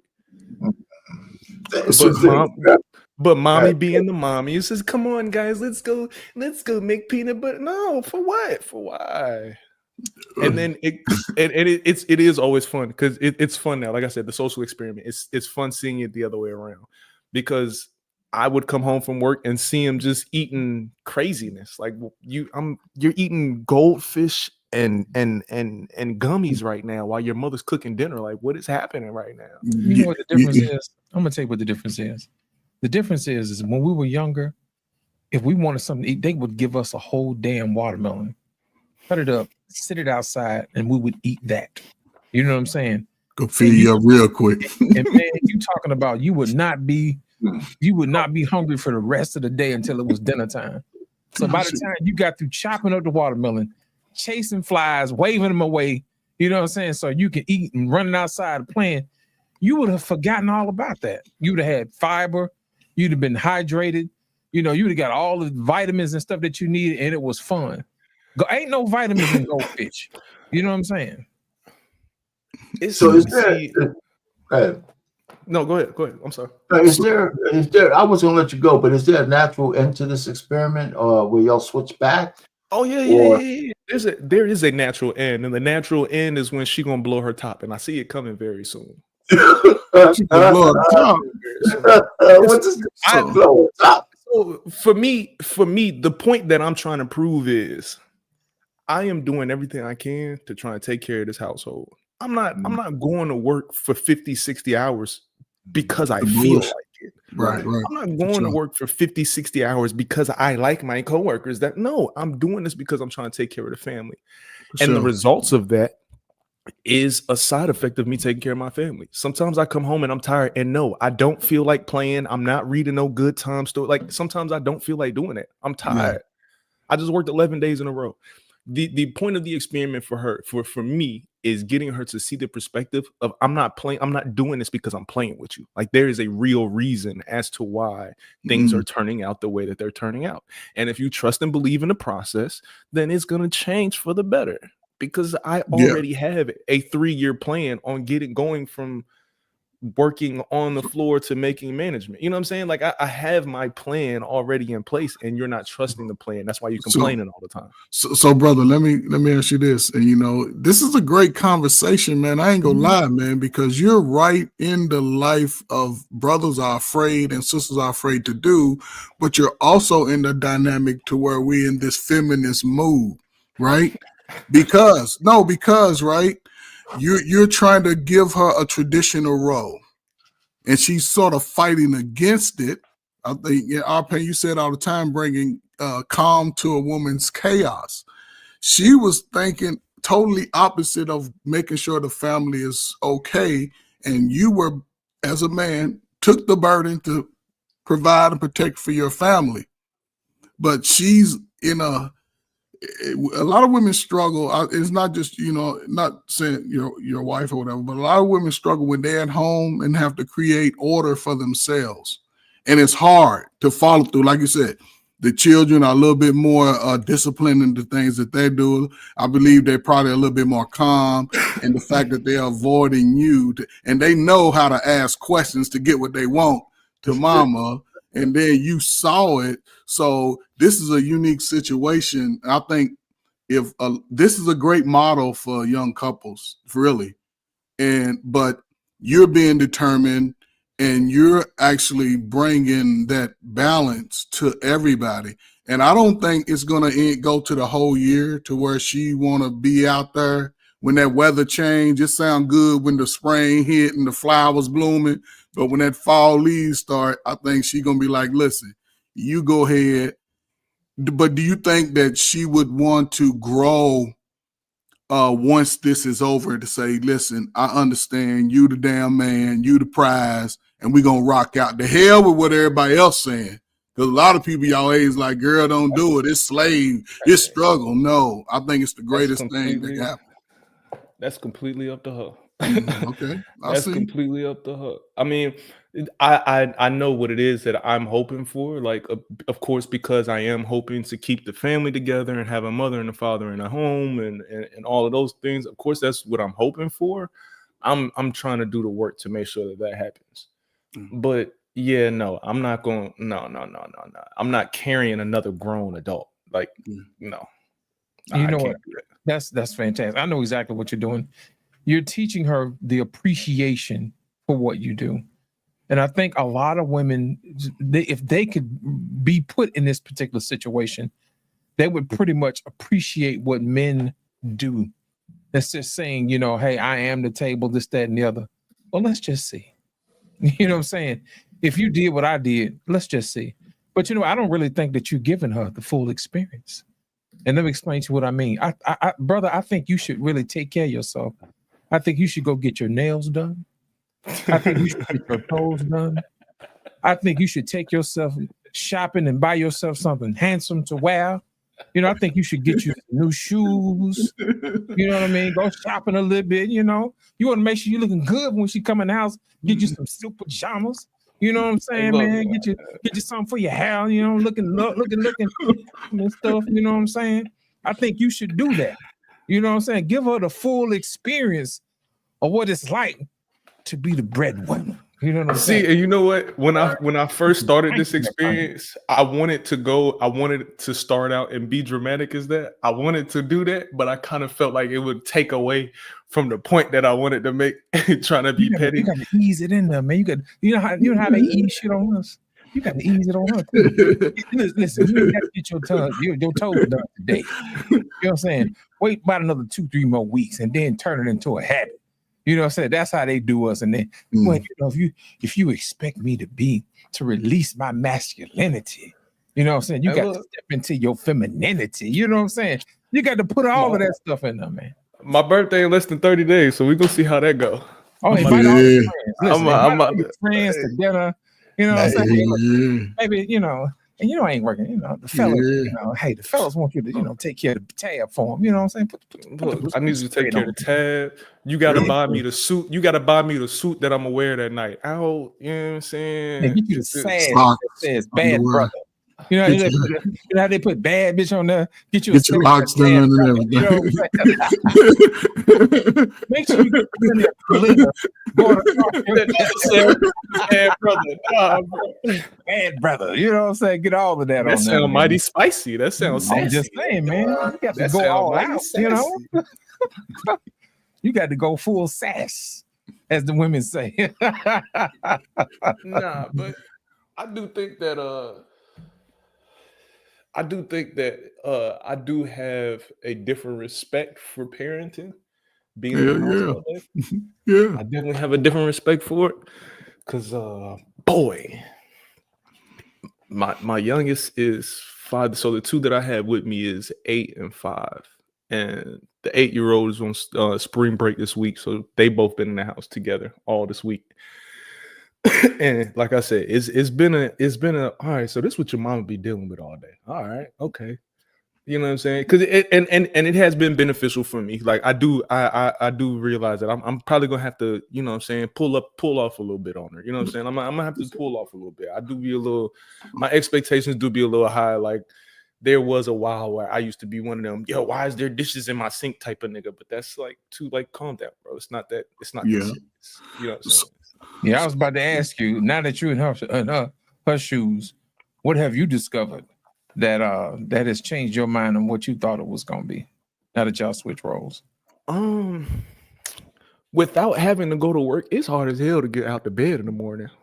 Yeah, I know what you mean, bro. I know what you mean. Yeah, without having a job, it's just sometimes I'll look at my phone and be like, oh, 12:30. God damn, I need to get up. Days fly by, don't it? I woke up at 4:30 today, brother. I know what you mean. So, brother, let me ask you this question, though. And do you have days, just being a father and having little small kids?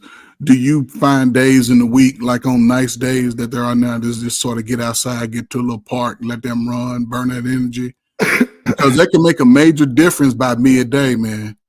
I was like, it does. Let's get outside, and because now they can just explore without me directing, and the house has been, but just so when they get home, they eat, ready to take a bath and go to sleep for real. So again, I'm learning a lot about myself. My patience level is mad low. Hey, brother, I ain't gonna lie to you. Last time I took him to a park, okay. Look, man, last time I took him to a park, we was there for maybe 30, 45 minutes. And was like, all right, pack it up. Let's get up out of here. I don't have to, I'm not here for this. My patience level just don't be there. Especially when it comes to dealing with other people's kids. I have a very hard time with other people's kids. But in terms of them being outside, the neighborhood that I live in is pretty deep. It's pretty good about the kids in the area being outside. So it's not hard to be like, all right, you know what? Go grab your scooter. Y'all go outside. Go run yourself tired. And in this area be easy, just like when we grew up. Go outside and play. And when the street lights come on, you come back in the house. And I can stay in my driveway and I can look to the right. I can see where they're at. I can look to the left. I can see where they're at. There's kids outside everywhere. So whenever I need to send them out there, they can go. Yeah, just take a book outside, your lawn chair, man. Sit out in the driveway, your little cold beverage. You know what? This is the time, man, where you could be teaching them some of life's lessons. You know what I'm saying? Like, say for instance, like, don't be running over there. And they're like, that's dad. He ain't listening to me. Then you look at over another dad. Look, they finna get on that hot ass slide. They got them shorts on. Watch this. Watch this. Go burn this thing. Sounded like some cool bees on the grill. You know what I'm saying? So I'm gonna tell you, the park is the number one place where I am bound to get in trouble. Why do you say that? Because for one, not many daddies is taking their kids to the park. So we're taking the kids to the park. The mamas. So when the mamas see your daughters are so beautiful and they look just like you. Oh my God. And you're outside with bruh. Man, they hitting on that shit gets me, bro. What? That's hitting on you. And I'm not saying it to gas myself. I know how I feel, crazy. You ain't the most. I know. I use puppies, but kids work pretty good too. I was handsome one time too, man. I know how you feel, bro. I was young and handsome too, man. I'm with you, man. I don't even want you to explain that side of the story. I know. But you seem like you're a well-disciplined guy. You know what I'm saying? It's all good. You can be eye candy every day, man, but your focus, man, is in the right place, man, with your family, man, and it'll pay off, man. So I know it's hard, man. It's hard, bro. Enjoy the aha moments, man. Enjoy the aha moments. You know, when they be like, "Damn, Daddy was right." Like, I'm trying to tell you, you don't listen to me. Watch, they gonna start paying attention then. What is also great in my growth as being a father is as close as me and my father have gotten. My father and I have gotten like extremely. Got something to relate to now, man. You know, and it happened during COVID because we do a podcast every Wednesday called Pops Knows Best. It's just me and him. We talk shit back and forth. We get to bounce our perspective off of each other, right? Right. He raised 3 boys. I have 3 girls and a boy. So his perspective of what being a father is completely different than what mine was because he raised boys and we was raised to be dogs. And now he sees my daughters and he's like, you got soft as marshmallows, ain't it? Man. He like, let them girls do what they want. You got them grandbabies, you know. No, but it's amazing because all the time I have a conversation with him and be like, yo, Pops, I love you, man. Like the stuff that you would say to me when I was a kid that didn't make any sense to me makes so much sense now watching my kids. I cannot explain how appreciative I am of having my father as a father. You know what I'm saying? Like that shit is unexplainably beneficial in my life. Yeah, you'll be surprised, man. Your dad gets wiser and wiser the older you get. Oh, it's gonna start making sense, man. Trust me. It's And what's starting to funny make is sense now. it also reminds me that father-son thing is never gonna go away. Because, Right. like you said, as he's getting older, he's getting wiser. But I Yeah. start getting wiser, and they'd be like, maybe my wisdom ain't too far off from this motherfucker. And then it just something happened, like, all right, yeah, I am still like 20 years off of you, dog. My fault. And you'll come to realize that everything he was telling you about 99% of it was true. Yeah, the 20-year head start. What you think? Yeah, I'm just saying though, because when you're young, you sort of like, man, you don't know what you're talking about. And then you in and you going through like, oh, you know what, that was right again.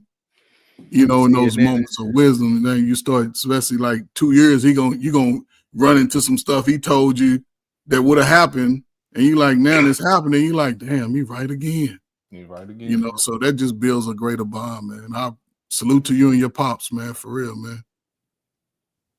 For real. I'm from y'all's perspective, what would you say was like a difficult transition in terms of like parenting your kids? Was it like becoming a teenager? Was it now you outgrown and doing your own thing? Like what was a difficult transition for your parenting? RP, you can go.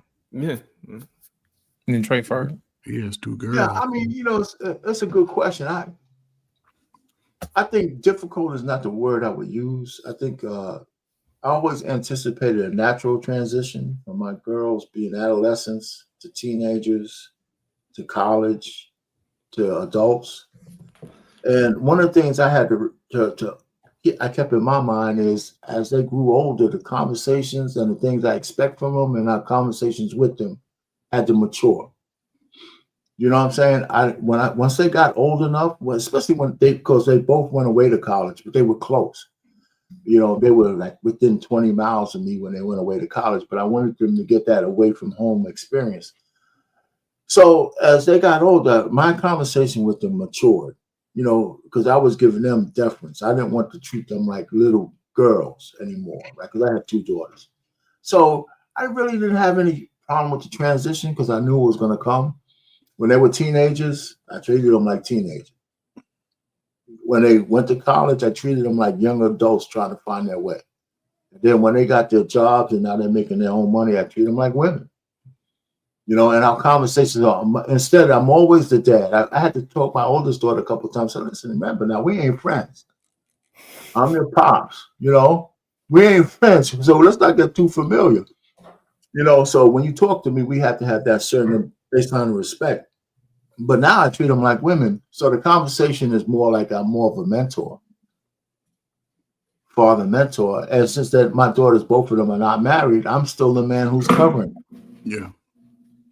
You know, and I told them that. I said, listen, you know, the reason why I want you both to get married is because women can't project this way. I said, listen, you might be all this woman shit right now, but when you're in your 40s and 50s, if your biological clock closes, you're not going to be thinking the same way.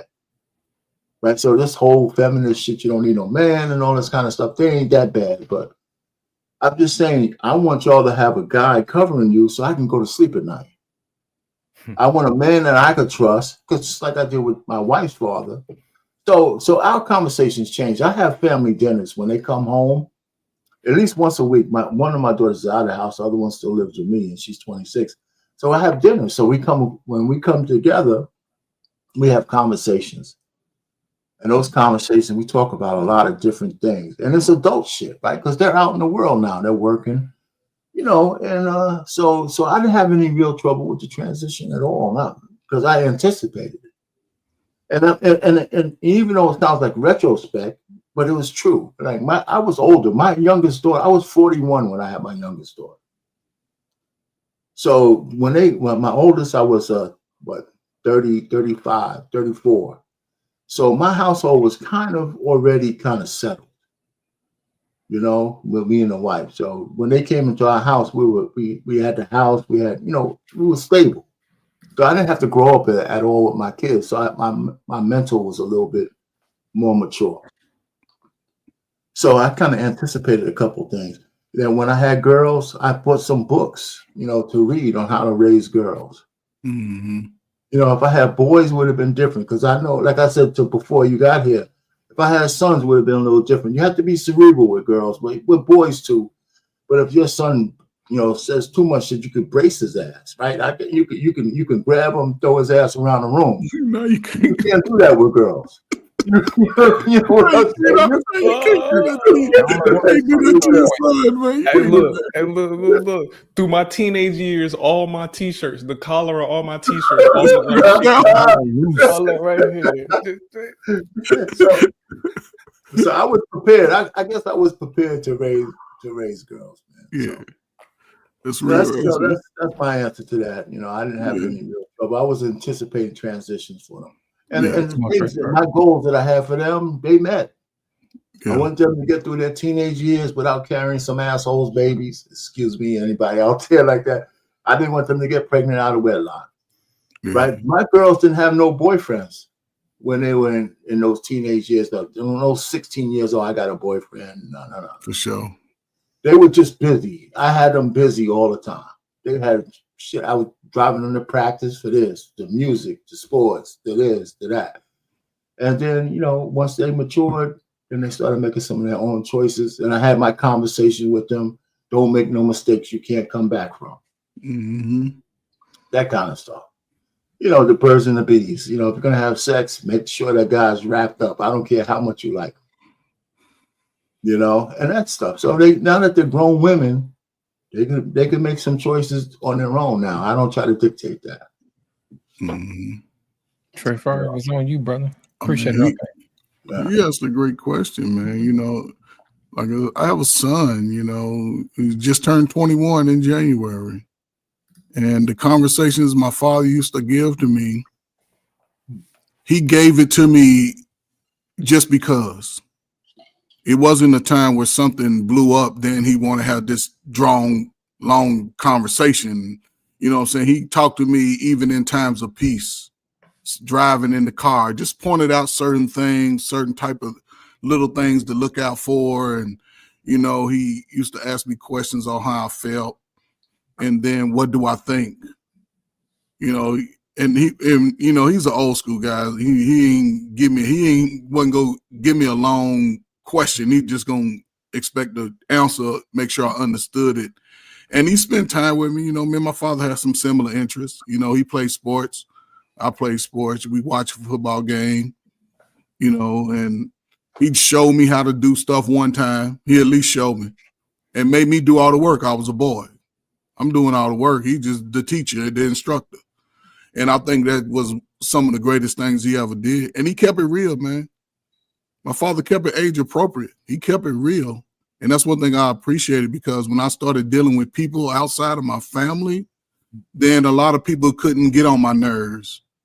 I wasn't going to let you bother me. I wasn't going to let you run down that stupid stuff. And I knew how to follow my gut instinct.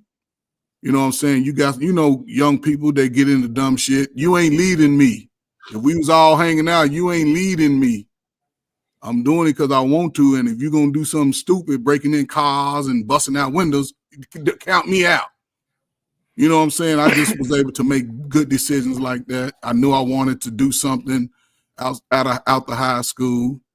I went to college, dropped out, joined the military, finished the military, went back to school, took care of that. I always wanted to be, you know, the picket guy. You can come to my house and get some ribs on cookout day. You know what I'm saying? I'm going to throw football with you. One thing I learned, even with my son when he was younger, I was never too tired to give him 10 minutes, even if I had to sit down on the floor with him and fall asleep on the floor. That was just me. I'm a Gen Xer, man. We worked through it. It wasn't like, oh, if I can give you 10 minutes, that 10 minutes may be all you need. You know, and I'm going to go on about the rest of my day. I'm going to show you. With that one. I'm sorry. Huh? You fucked me up with that one. What you mean? No, in a good way. I'm never too tired to give him 10 minutes. Like you like, damn. Yeah, just 10 minutes. You know, my father wasn't hugging on me, but I knew he loved me because he used to always talk to me. And my father used to talk to me drunk. Because their attention span not that long. Like, they not trying to get a bunch of time from you. They just want to know you trying. Just Just Trey, doing some. let that breathe a little bit. That 10 minutes that you're not tired. That 10 minutes, that's big, man. I'm sorry, yeah. That's what he's That's telling 10 you. minutes, That's man. a big thing. That's Telling it. you. People don't realize, man, people think it takes a lot to raise the kids. But like Trey first said, it's 10 minutes at a time, man. And them 10-minute conversations, man. Think about it. When you train up a child, their attention span is already short. So what you should do is you should tailor their learning to how they learn. You know, as they get older, they'll be able to have long conversations, just like this social media age.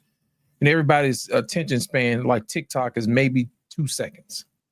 And I was surprised and shocked that it's that long. You know, if it doesn't grab your attention the first 2 seconds, they're not gonna watch the other 49 seconds. You know? And when I tell people I got a podcast, I'm like, you better get ready to pull up a drink, baby.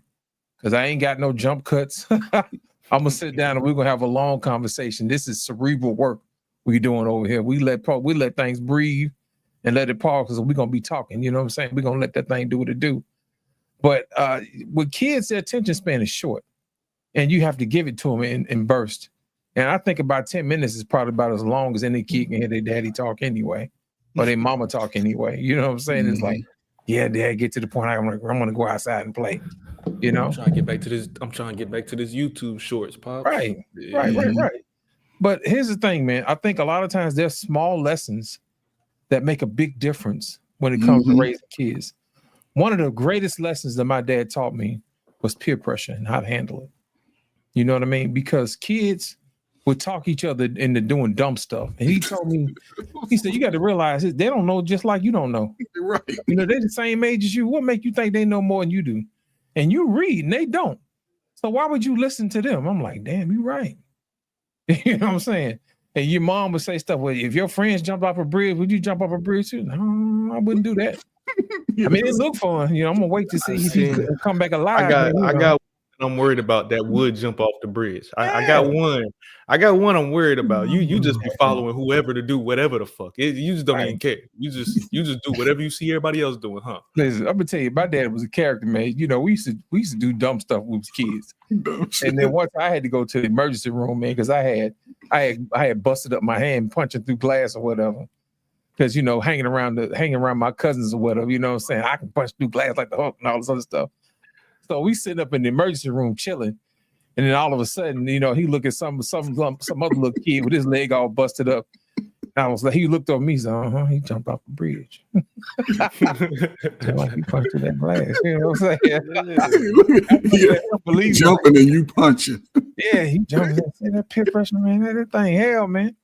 You know, so don't always listen to what your friends say, you know. Yeah. If, think about it, man. The God wanted us all to be the same, man. He'd have made a Xerox machine. Yeah. And it all looked the same. You had the same experience. That ain't what this world all about. They all supposed to be different. So, you know, you got the most valuable thing you can teach kids, man, is to embrace who they are and appreciate who they are and appreciate other folks who they are.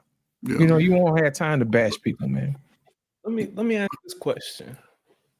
In terms of raising your kids and them being able to protect themselves outside in the world, do you think it's better to like teach the no violence and build from there?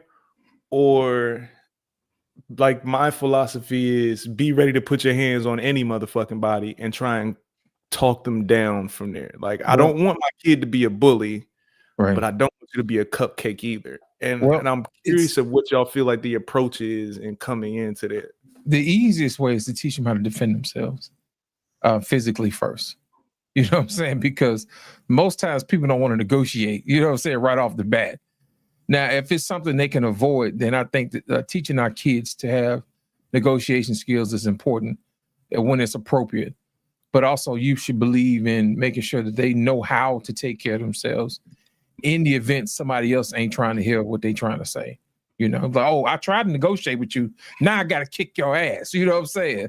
I tried to give you a chance. So now, once you've exhausted diplomacy, then you can get into some gangster stuff, you know, now that you ain't trying to be no gentleman no more, you know, but that's how it is, man. My brother, you ever seen the Jackson Family movie? Yes. You see, you remember the scene when Joe had his sons fighting in the yard? Mm-hmm. It wasn't just to fight, it was to, like he said, defend themselves, right? The whole family saw brothers having to take turns, right? But still, he monitored in the way with the other children in the neighborhood. See, you're a father, right? And just your presence around the other kids that your children may be involved with around can make a world of a difference in how they interact with your children. You know what I'm saying? Be fair. Be fair with all the children. But there's some little kid that probably got long hair like you, same complexion, that could use you to say, hey, little fella, come here, man. What you doing, man? You a good guy or you a bad guy? And just talking some sense. And those little nuggets, man, carry, because let's just say a year from now, 2 years from now, your kids are down the street riding the bike, and then somebody else is trying to be a little bully. But those little guys can say, hey, man, leave him alone. You know what I'm saying? And come and say, Mr. Watts, they down here messing with your babies. You know what I'm saying? So it seemed like it ain't a lot, but to a little kid, those little, hey, little, come here, what y'all doing? Y'all leave her alone. See, and now they'll always see you as that face of recognition and protection. You'll understand it once you see it. It's hard for me to really explain it. But I'm understanding exactly what you're saying as you're saying that. And I'll say this one little thing about, you have how many children in the home? In the house is 2. Okay, so this is always been an award-winning practice, because I used to work with fathers, right? I said 10 minutes, right? If you can find 20, 30 minutes for each child separately, man, that's a game changer. Separately, and do whatever they want to do. Whatever they want to do for that 10, 20, 30 minutes, man, that's a game changer. I'm telling you. As they start to grow, they're going to be so trustworthy of you, man. They're going to come and tell you everything. They're going to want you to know because they trust you, and they don't know that you go give them the best advice. As long as you understand it righteously, man, I'm telling you, what you're doing now could probably leapfrog everything that y'all trying to build tenfold in the 10 years. So if your woman stays consistent and starts to circle back around to the way you had it, and by everything that y'all doing, I'm telling you, man, it could grow tenfold. I'm just saying, you can try. I'm not saying don't do it. You're going to get a lot, but once you get something, don't be afraid of it. Go ahead and try it out. Try it out. You could always say, little light skin dude, that shit didn't work. Lost in translation, that shit didn't work. But when it do, you hold on to it. Little nugget, our paint. Buy books, read. You know what I'm saying? All that little stuff. Oh, I know it works, man. So, one-on-one time is important. You know, it's important for a kid to get that time alone with that one parent, so that the focus is totally on them, so they can feel like they're heard. Because think about it, in a world of other people or whatever, other kids, other family members or whatever, sometimes kids can blend in the background, you know, and that's the reason why a lot of times kids go unnoticed. You know, they don't understand that they have insecurities that they're afraid to tell other people because they are afraid of what other people may think. That's that peer pressure I was telling you about. So that one-on-one time, you're basically creating a safe space for that person to tell you who they really are. And once you're able to do that, that creates a bond that can't be broken, man. You'll be surprised. That one-on-one time is important, especially if you have like twins or kids that are close in age.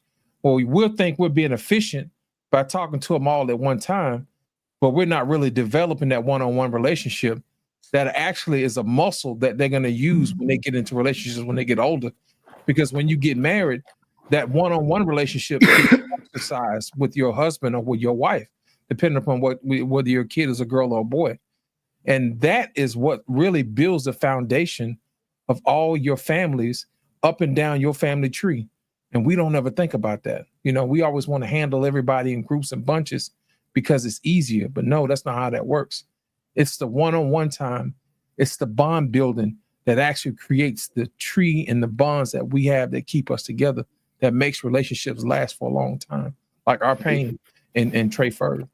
Well, it's funny. Just on that same theme, it's funny because I think you kind of understand that both your kids, even though they're in the house, they have different personalities, and what they just said is a way to see each one of them individually for their personality, because then that tells you how to deal with your children on a one-on-one basis, right? Because there's not one size fit all. That's not life. The other thing I wanted to say to you, because you and your lady, I don't know if you're married or not. The truth of the matter is, the center of the household is the relationship you have with your lady, right? Whether you're married or not, because once you have that together, it seems like you're working on that with her. Once that's together, and you guys have an understanding and a bond, the kids automatically get taken care of. Mm-hmm. Because the center of the household is the relationship you have with your lady, especially if you want to make it. For me, I'm married, so it's our marriage. I had that conversation with my wife because women tend to have a focus on kids when they have them, as opposed to. So I let her know the very first time. It was a trigger. The very first time she told me, my priority is my kids. I stopped her. I mean, very first time she said that. I remember this forever. It was 100,000 years ago. I said, let me stop you right there. They're not your kids. They're our kids. These are our children. And sometimes you got to remind women the kids belong to both of you. But then I went on to tell her, it was an easy conversation. It's our relationship that matters. If we're close, the kids are going to get taken care of because however much you love them, so do I. So if we have this bond together and we're going to build it, we're not going to forget the kids. We're going to make sure they're going to be a part of this umbrella that we're creating, right? This whole mosaic that we're creating, whatever it is, the relationship. Right. And we've been married for 37 years. So, when I told people that, it was be 38 in August. I said, you've been married when I was like 1 year old. I wasn't even born when you were married. That kind of shit. He wasn't born. He wasn't he wasn't born. I've been married for a long time, man. So, like I said, I can't tell people how to date today, but I can tell you how to stay married. But with kids, it's hey, fellas out there in the internet world. If you're not willing to listen to a nigga that's been married longer than you've been alive, then you just need to get off of the internet. Oh, my brother, I'm paying get pushed back all the time. Yeah, pushed back all the time. They give our pain to business, man. Yeah. I don't understand. Even if I wouldn't agree with you, I would still be willing to shut up and at least receive what you're saying. Because there's no way that what you're saying to me doesn't come from at least a minute place of knowing what you're talking about. If you've been doing this longer than I've been alive, my guy. Just a little bit. You know what? Here's the thing. We get on this thing every week, man. And I promise you, we learn something different from each other every week. So imagine if you had a kid and they would have to learn something from their parent every day. There's no way that you can take 30, 40, 50 years of information and squeeze it into a kid before they turn 18 and say, hey, you got the rest of your life to learn this. Well, here's the thing about that. You can't look at it that way. When you're raising your kid, you're raising them as long as you're alive, whether you know it or not. At every stage that your child goes through, you've been through that stage. So until you get all the way to the casket, buddy, you're actually still training that kid through different stages of life. You're teaching them how to be a toddler, then after that, a preteen, and after that, a teenager, then a young adult, then a husband. You know what I'm saying? And after that, you get to the point where you're now the elder of the community. You see what I'm saying? And after that, you're teaching them how to be the patriarch of the family. So now, you're walking them through the different stages of life. So you never stop learning from those who come before you. You just learn a different lesson. And one of the things that we have to give our parents grace about and something to free our kids from is to let your kids know that you're not perfect. Freedom from that. Because the minute that they think that you're perfect, they're going to think that they have to be perfect. You know what I'm saying? And that is an ungodly pressure that you want to put on anybody. There are plenty of people right now who won't even start their own podcast because they feel like they have to be perfect. They're worried about other people say. Man, let me tell you something. If I didn't turn my microphone on because I was worried about what somebody else say, I would probably be less 200 some episodes on my channel now as we speak. You know what I'm saying? I wouldn't be farther along than I am now. But I will tell you this: you can't worry about what other people think. You know, you gotta turn it on, man, and you gotta keep going. And you don't have to worry about being perfect. You'll get better as you go along. You get better as you learn and talk to other different people. You don't know how good you're going to be until you take the first step, because you'll meet people along the way that turn you into something different, that'll have you thinking, man, I'm not the same person I used to be when I first got started. Thank God for that first step. Thank God for the first step, because you don't know what you're going to be. You don't know who you're going to inspire. Just like we were talking tonight. We didn't know you was going to come up. We were just talking like we normally talk. And then something that we said sparked in what you said. And believe it or not, you learn from us, but we're also learning from you too. And eventually we'll use something that we learned tonight and teach somebody else. And you'll learn something that you learned from us tonight. And you'll go back and teach somebody else.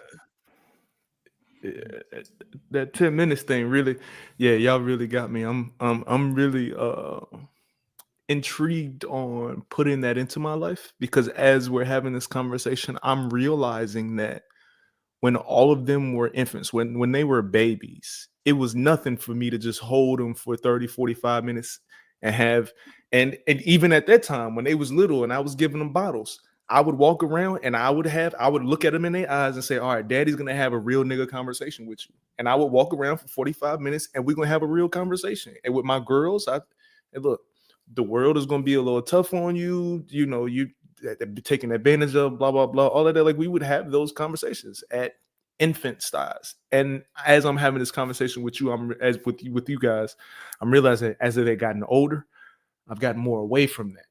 Okay. I've gotten more away from spending that time to have a real conversation.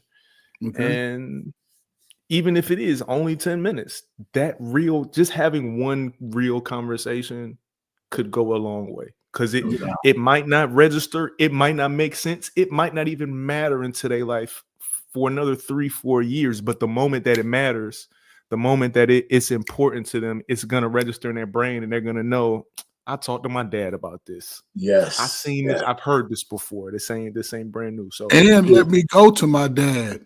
I don't know what to do, so let me go get his counsel. And dad is going to give him the fucking best counsel he could ever get. Because you ain't expecting nothing from him but to be good. You ain't trying to manipulate, none of that. You're saying this is the best counsel, son.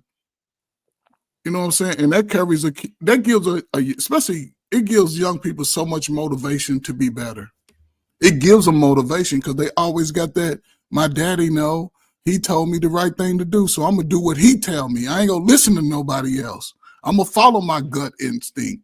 So, man, despite what YouTube rhetoric is, man, just the fact that you have a story like this and it's, right in the middle of the play, it's like the game is being played right now and people are trying to fight against what you're able to pull off.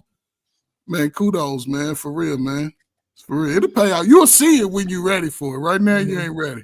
He ready. No, he ain't ready for the full benefit of it. Oh, yeah. When you see it, that shit, you'll notice it. Yeah, you're gonna be thankful for what you did.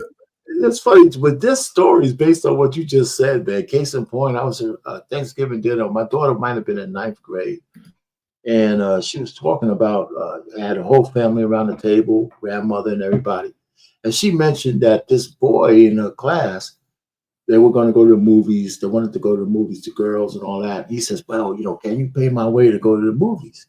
And she mentioned that. And I looked at her, and I had a flash. I said, all I thought about was some dude on her couch and she's paying the bills, right? That's all I thought about. I said, you know what? Here you go. I said, let's come on, we're going to talk about this a little bit later. So we sat down and we talked. I said, don't you ever think about, because she didn't have no money. I'm giving her money. Don't even think about giving her money, taking a boy. If he wants to take you to the movies, let him sell bottles and shit like that so he can come up with the money. I said, you don't have, because at one point, it was 7 years between her and her younger sister. So she always wanted a sibling, so she was extra friendly. She was extra friendly. She always wanted somebody. So I knew psychology of her. So I said, listen, you don't have to pay for nobody's friendship, ever. boy or girl. I said, so you don't pay for no boy. He want to take you out. He gonna, he has to come up and pay. So I said, so she understood me. I said, if they don't want to be with you, if you're not doing these extras, let the door hit them on the ass on the way out. 6 months later, she said, Dad, you don't think I listened to you. But you know what? I told what you told me to all the girls in the class. We told the boys, get the hell out of here. We ain't doing nothing for you guys. We ain't, if y'all need money, go find it somewhere else. She actually listened and put that in perspective, because in my head, all I could think of, especially in the Black community, how many women take care of dudes who ain't doing nothing. Right? Even though this wasn't that, it was just my mental extrapolation, right? So I just, so the fact that she listened and then told me the story almost 6 months later says it resonated with her. And it just so happens that I was at the table at the time. That's when I talk about serendipity. Sometimes your kids say stuff, and if you ain't around, you can't correct something that they say wrong, or you can't hear something that they say right. And that's why we need to have men in the house with the kids more often, because you catch shit just by being there. I tell my nephew Arpain, when he's going out with these girls, I said, look, if she don't offer to pay, don't fool with her, because she using you, bro. And that counteracts what you've been telling your girls. So we're gonna see who's gonna win. No. What I'm saying is, well, they're grown sprinkle. Yeah. No. Well, that was when she was younger. As a grown woman and all that, she could make a different decision based on the situation. But as a teenager and a young woman, no, not at that age. Because the only money she had was the money I was giving her. I'm not giving you no money to take her to do that. You think she gonna stay a little girl forever, Arpain? She gonna remember. No, but I'm saying, as a grown woman, that's her choice. But as a kid, that's what I was talking about. What you think she gonna do? She gonna do what she remembers. She gonna do what she thinks she gonna do. Now she gonna do what work. Hey, look, she gonna do what work. Because if the right one with the right sauce come past, it don't matter what Daddy said. If the right one with the right sauce, and when she's an adult, I don't have no problem with that. But as a kid, that's the difference. As an adult, I have no issue with that. I'm not even going to get in the middle of that. I'm gonna tell you, like I tell my nephew, Arpain, sauce sold separately. You know what I'm saying? I would hope dripping sauce. Right. I would hope that a woman who was willing to come out of the pocket for a dude, they have some of the other prerequisites out of the way. Yeah, because women don't spend money on men that they don't like. Yeah, that's what I'm saying. So if those prerequisites are out of the way, that's up to them. When they're adults, man, like I said before, I recognize the differences in terms of age. When you're a 21-year-old, that's why I don't take no excuses from women.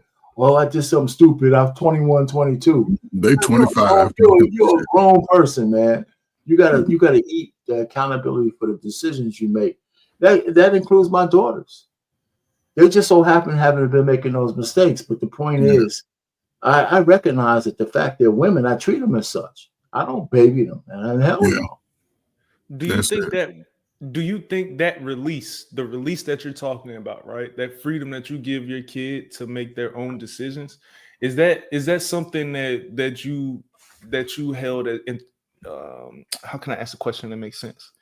Is that something you regarded as an age thing or a maturity thing? If you're going to try to separate age, first is age. Yes, right? Because there's a legality to being 18. Okay. And then it's a maturity thing. Luckily for me, the age and maturity was in lockstep. When my girls were 18, they were prepared to go to school, college. They were prepared to leave my house because they had a plan. They didn't go to college just trying to figure out what the hell they were going to do.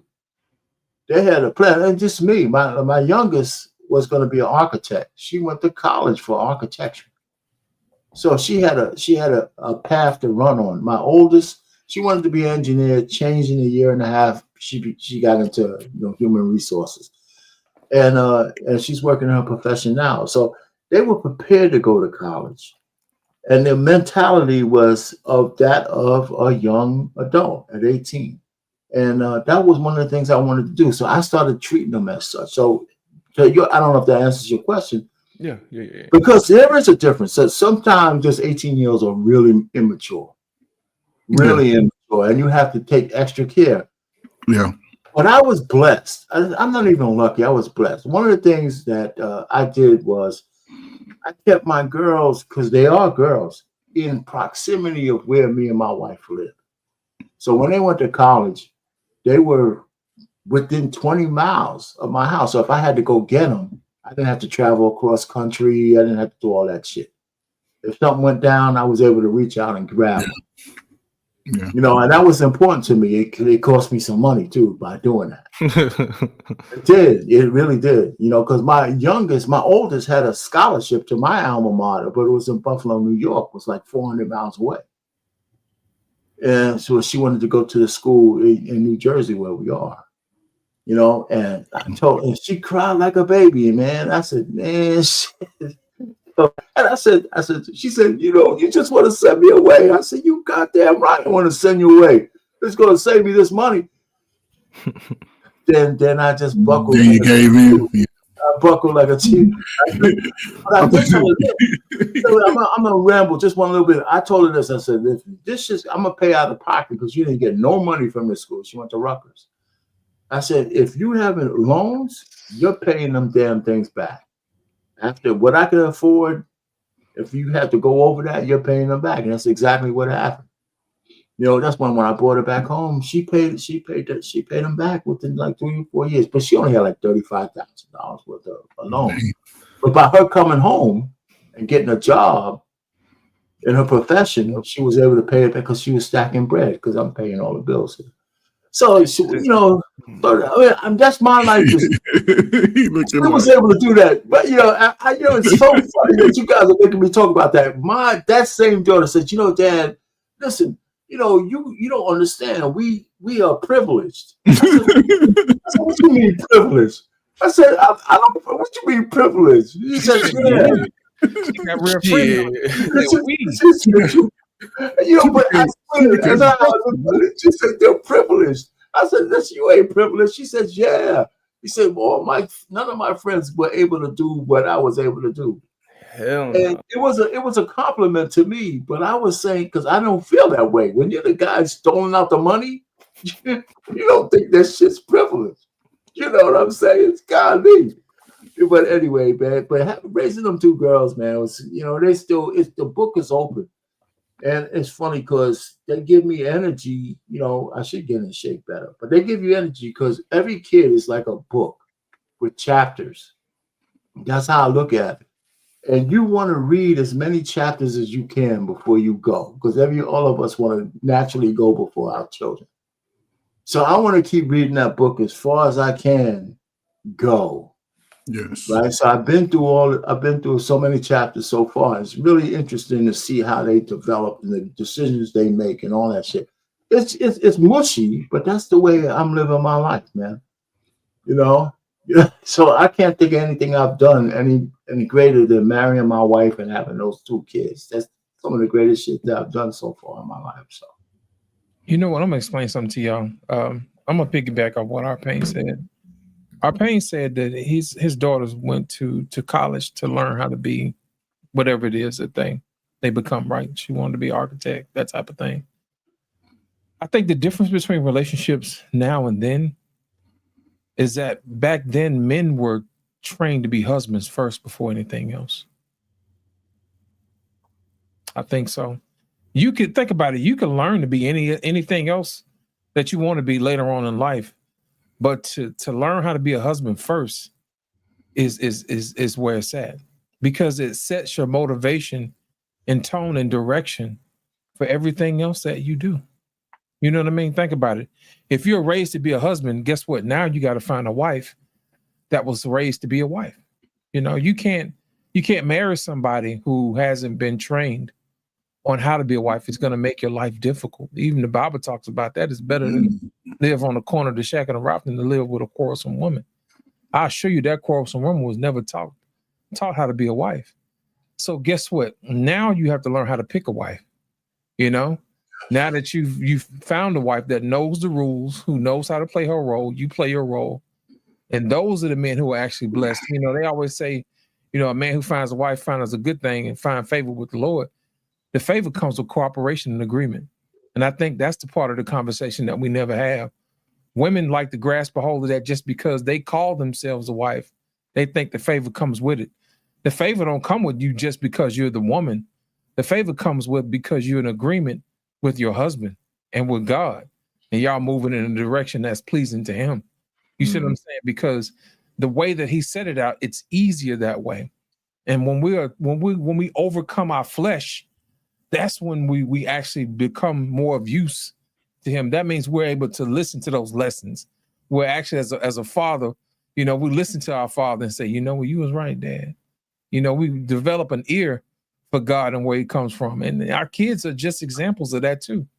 You know, when you get younger, you know, when you get older, you start to realize that your dad knew what he was talking about.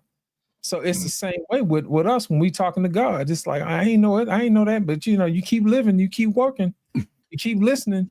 It starts making more and more sense because now you have experiences to bounce and judge that thing off of, you know? So my whole thing is this. When you have children, think about it as if you and them are writing their story together. And you're also writing your story together too. You see what I'm saying? And what we don't realize is that whatever you put into them, they're going to be chapters that they're going to add to their book that you have no knowledge of what's going on. And they're going to be chapters in your book that they have no knowledge of what's going on. You know what I'm saying? Mm-hmm. So I'll give you an example. I didn't find out that I had two older brothers until I was 35 years old. Mm-hmm. That was a chapter in a book that my dad probably was never going to tell me. You know what I'm saying? But at the same time, there's chapters in my life that my dad is not here that's privy to that I wish I could have shared with him. You know, say, hey, I tried being a dad too at one time. That didn't quite work out. You know what I'm saying? He said, nah, you see the reason why I told you to build it the way I told you to build it. I'm like, yeah, you're right. Mm-hmm. If I can have a conversation with that old man, I'd be like, you know what, you was right. You know what I'm saying? I ain't gonna do that no more. You know what I mean? But at the same time, if I can help some other people to do it the way that it's meant to be done, it's a whole lot easier. You know, and even if they get off track, I can say, hey, look, this is how we get it back. You know, you made a few mistakes. I know sometimes we get on the girls and say, hey, you know, you were young and dumb or whatever. But at the same time, we got to realize we played our part in that too. And we got to realize, hey, you know, we got to tighten up. At the same time, we got to tell the girls, hey, you know, you had some help. You know, you let them in there now. You know what I'm saying? When you ring the doorbell, you open the door up. You know what I'm saying? That type of thing. So we got to teach kids to say, hey, look, the way you build this thing is that you have to look at it from different angles. You know, just like when you married your wife, when you're with your girl or whatever, that's still somebody else's daughter, you know? Mm-hmm. And when she married her husband, that's still somebody else's son. Now that you have kids, would you want somebody to treat your child the way that you're treating your husband? Or would you want somebody to treat their child the way that you're treating your wife? I assure you, you would look at your spouse in a whole different another light if you're now thinking about the responsibility of taking care of that person the way you should. You know what I mean? In the absence of my wife's father, I'm prepared to take on that responsibility of taking care of her until there's no more breath in my lungs. You know, and she should be able to same way and say, hey, look, in the absence of his mother, you know, as a wife, I'm going to make sure I nurture and take care of him until there's no more breath left in my lungs. And I think when we start approaching relationships that way, in a more precious way, I think that we would have a better foundation to build relationships on, to build family legacies on, and to get past all this petty stuff and to be more conscious of what's going on. I think that helps out a lot. Mm-hmm. There's no doubt about it. Being up here is a great thing for me, and I'll just be on the short with this. It makes you reflect, right? Since I'm older than most of all the panels I'm on, I'm pretty much the oldest person on a lot of these panels. And then I had to learn to kind of shut up and listen to a lot of people because they're living in a different reality. it seemed, and the one true thing that I have to say is that I was living in a reality where tradition really still mattered. I went up to my father-in-law and asked him for my wife's hand in marriage. Almost nobody does that today, right? He said a couple of things to me. I'll never forget. He says, "Listen, I'm gonna give my daughter to you in one piece. Just make sure if anything goes wrong, just bring her back to me in one piece." That's exact. That was a quote verbatim. And I just looked at him and said, "Well, don't worry, she's not coming back. She's not coming. She's not coming." And now that I'm in my age, if I had a guy coming up to me to say something similar to me about one of my daughters, I would understand where he was coming from, because to me, I'm still covering my daughters because they're not married. So for him to find a guy who says, "I'm willing to cover your daughter for a lifetime," I know the gravity of that shit when he heard it from me. I realized the gravity of that stuff.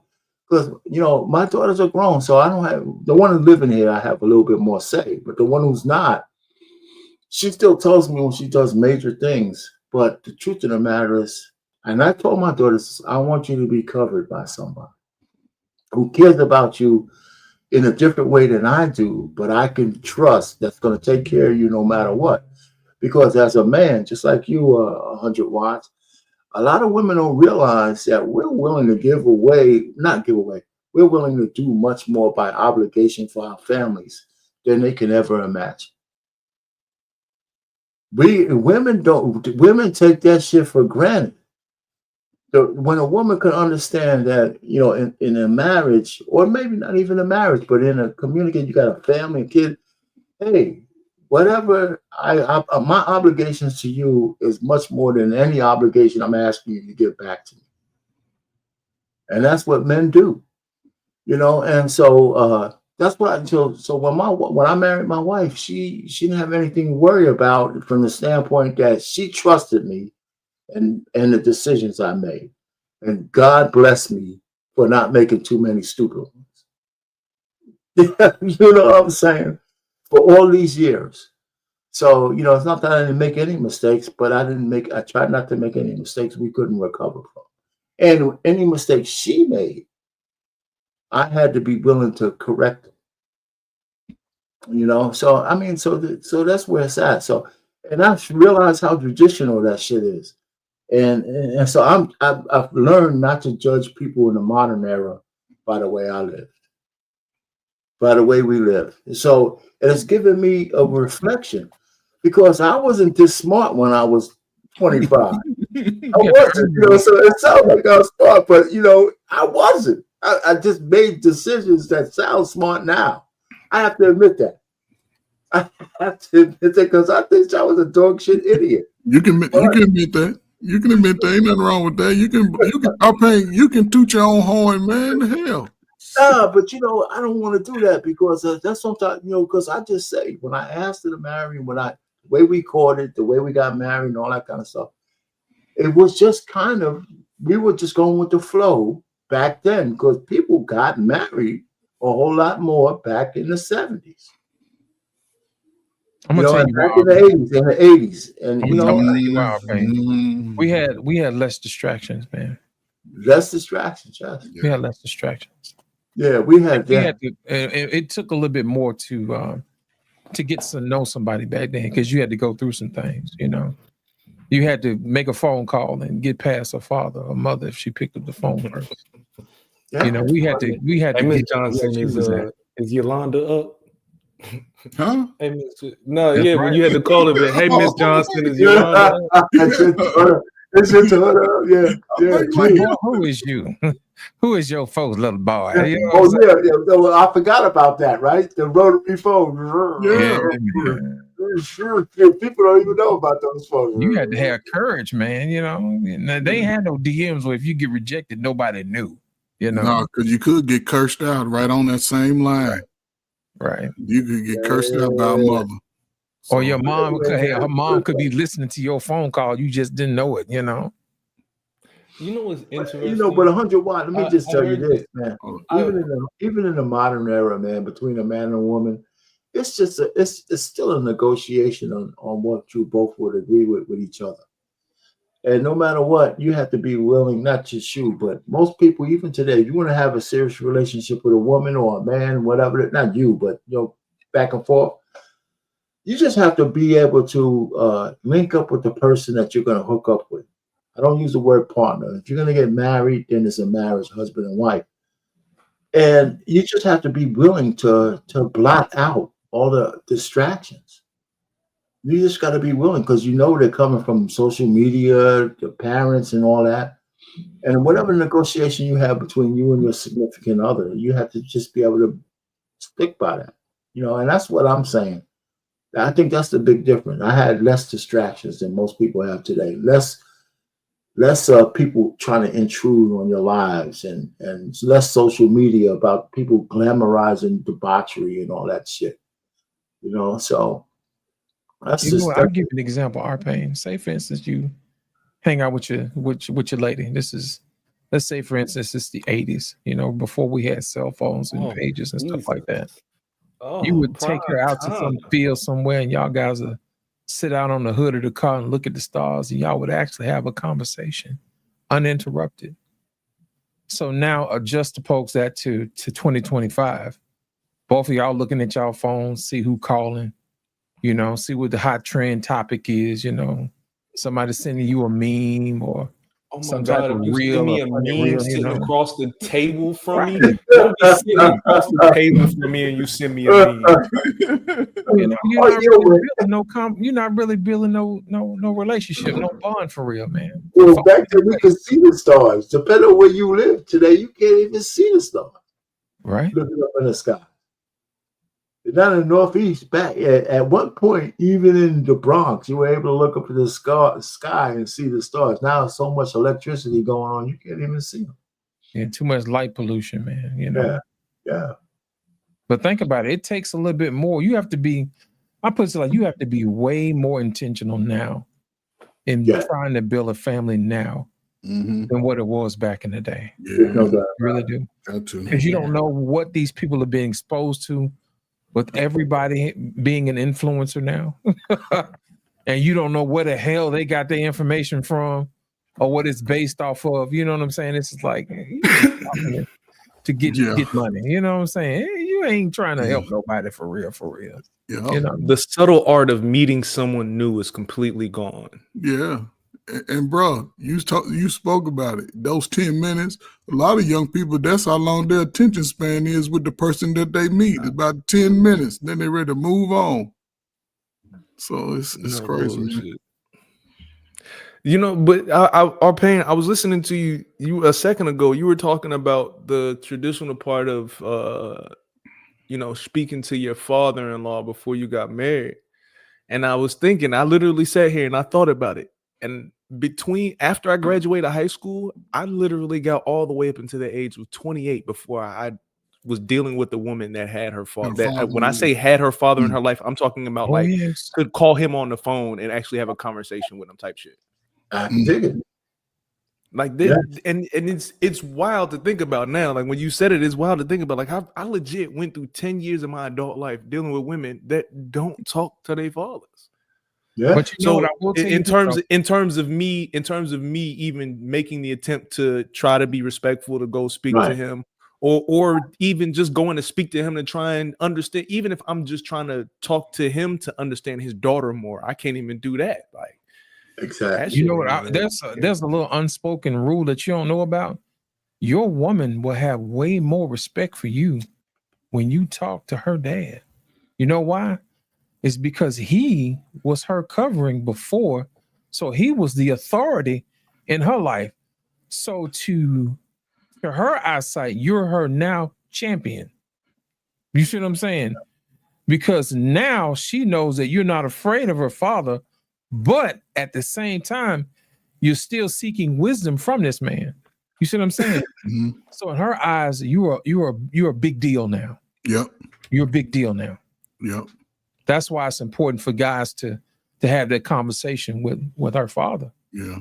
Because brother, it goes back to what you were saying earlier, right? And when we was talking about having those moments of trust as they go through that experience of those, let's just go back to the 10 minutes, when they get to that place in life as young adults where they trust you, they're going to allow you to be sort of important in their lives when it comes to choosing a mate.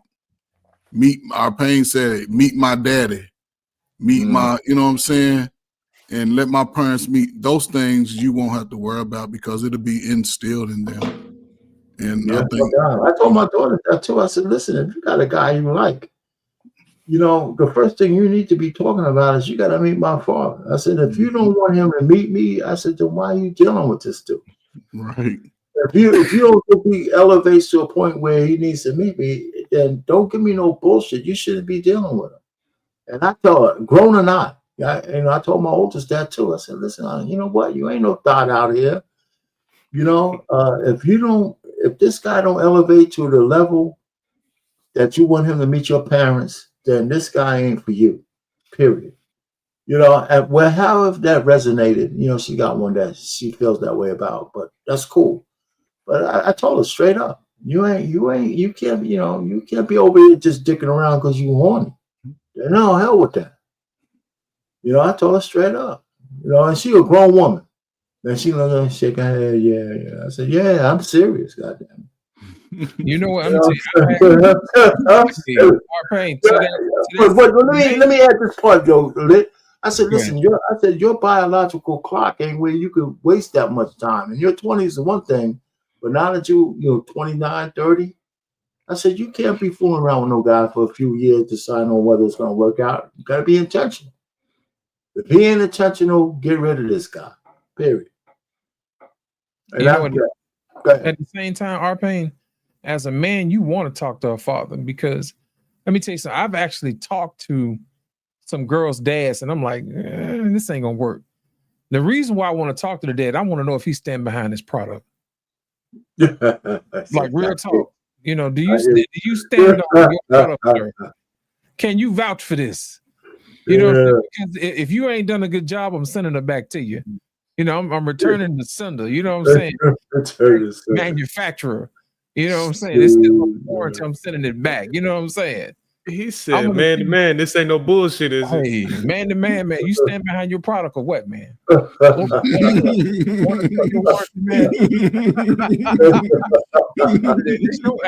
hand to work, you know. What you say, man?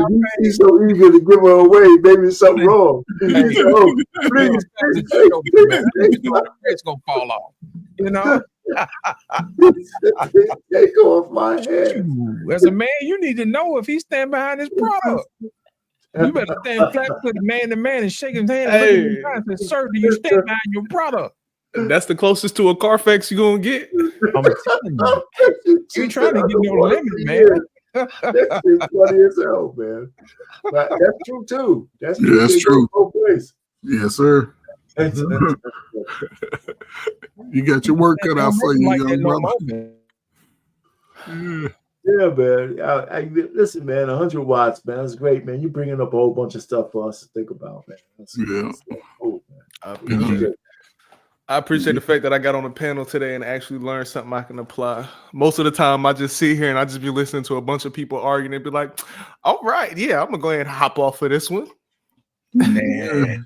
Yeah. Man, let me explain something to you, man. I'm glad you showed up because we're trying to create a space that actually makes people think. And we don't get into the habit of telling people what to think. We just want people to think. You know what I mean? From time to time, we'll teach you how to think. But at the same time, we want you to figure it out for yourself. And we ask yourself, does it make sense? That's all we want to know. Does it make sense to you for your particular situation? And if we keep talking long enough, you'll find something that you can use. And if you keep talking long enough, we're going to find something that we can use. So it's a symbiotic situation. So don't think that you coming up here and you getting something. We getting something for our money too. So we just let you know we appreciate you for coming up, bro. No doubt, for sure. Yeah, it ain't over. You leaving. You ain't leaving. No. You know what I'm saying? Everybody see, sometimes you just gotta be able to take a moment and make sure you give flowers, you know what I'm saying? Just be like, I appreciate you, exactly my boy. You know what I'm saying? Sometimes man. Yeah, you always welcome, man, to come back, man. You know, on the barbershop, it's an open door.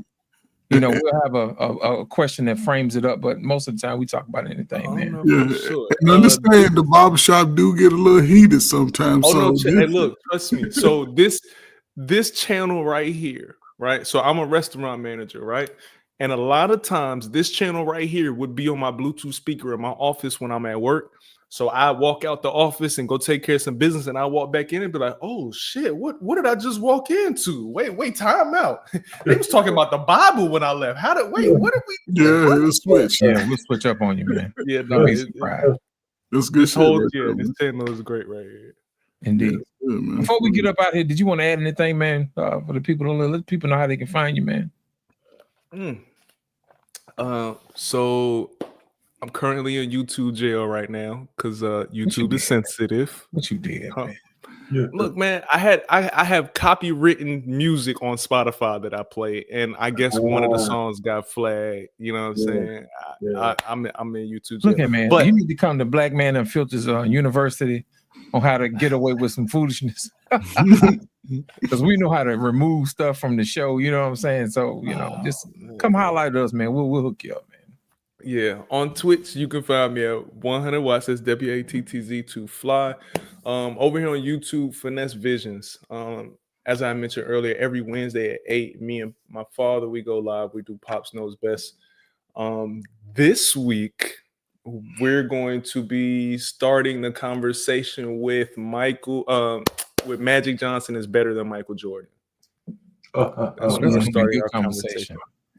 How long y'all usually go when y'all hook up on Wednesday? Pops Knows Best, we normally do about an hour, 2 hours, just depending on how the show is going. And then after that, I go live. If the show's still flowing and everybody was still, talk everything like that, I go live from my own show, from the same channel, but I have 4 different shows from that channel that we spinning through right now. So plenty more coming soon. Finesse Visions. Is it one word or is it how is it? Finesse Visions, 2 words. Finesse Visions. That's how you find the YouTube page. Pops Knows Best. I'm putting up episode 1 this Wednesday. Okay, so we got to go find you from Finesse Visions. Finesse Visions. That's the YouTube page. Yeah.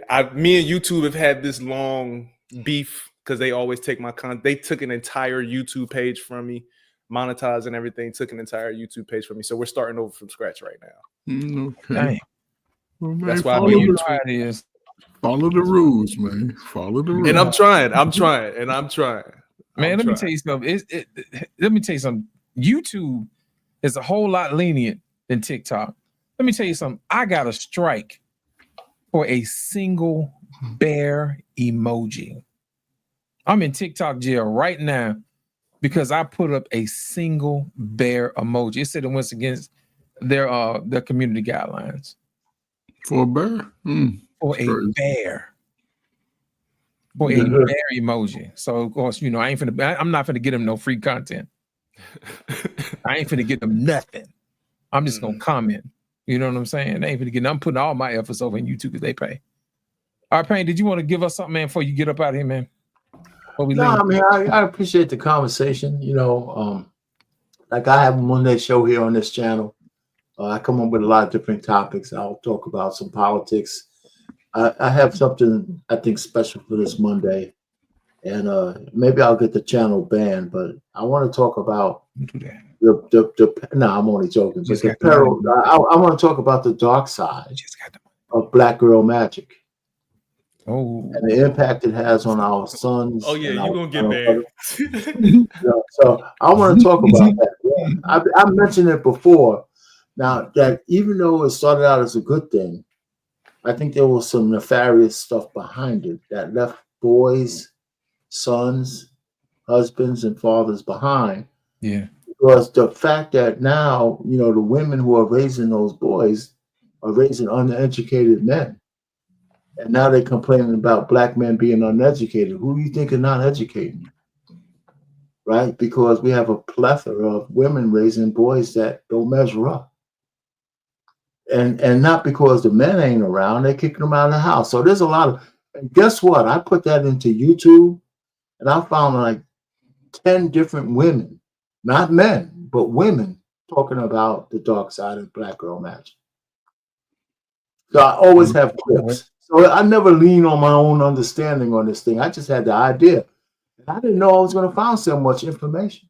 Oh, yeah. But Black Girl Magic was founded by, I believe, a woman who was a feminist.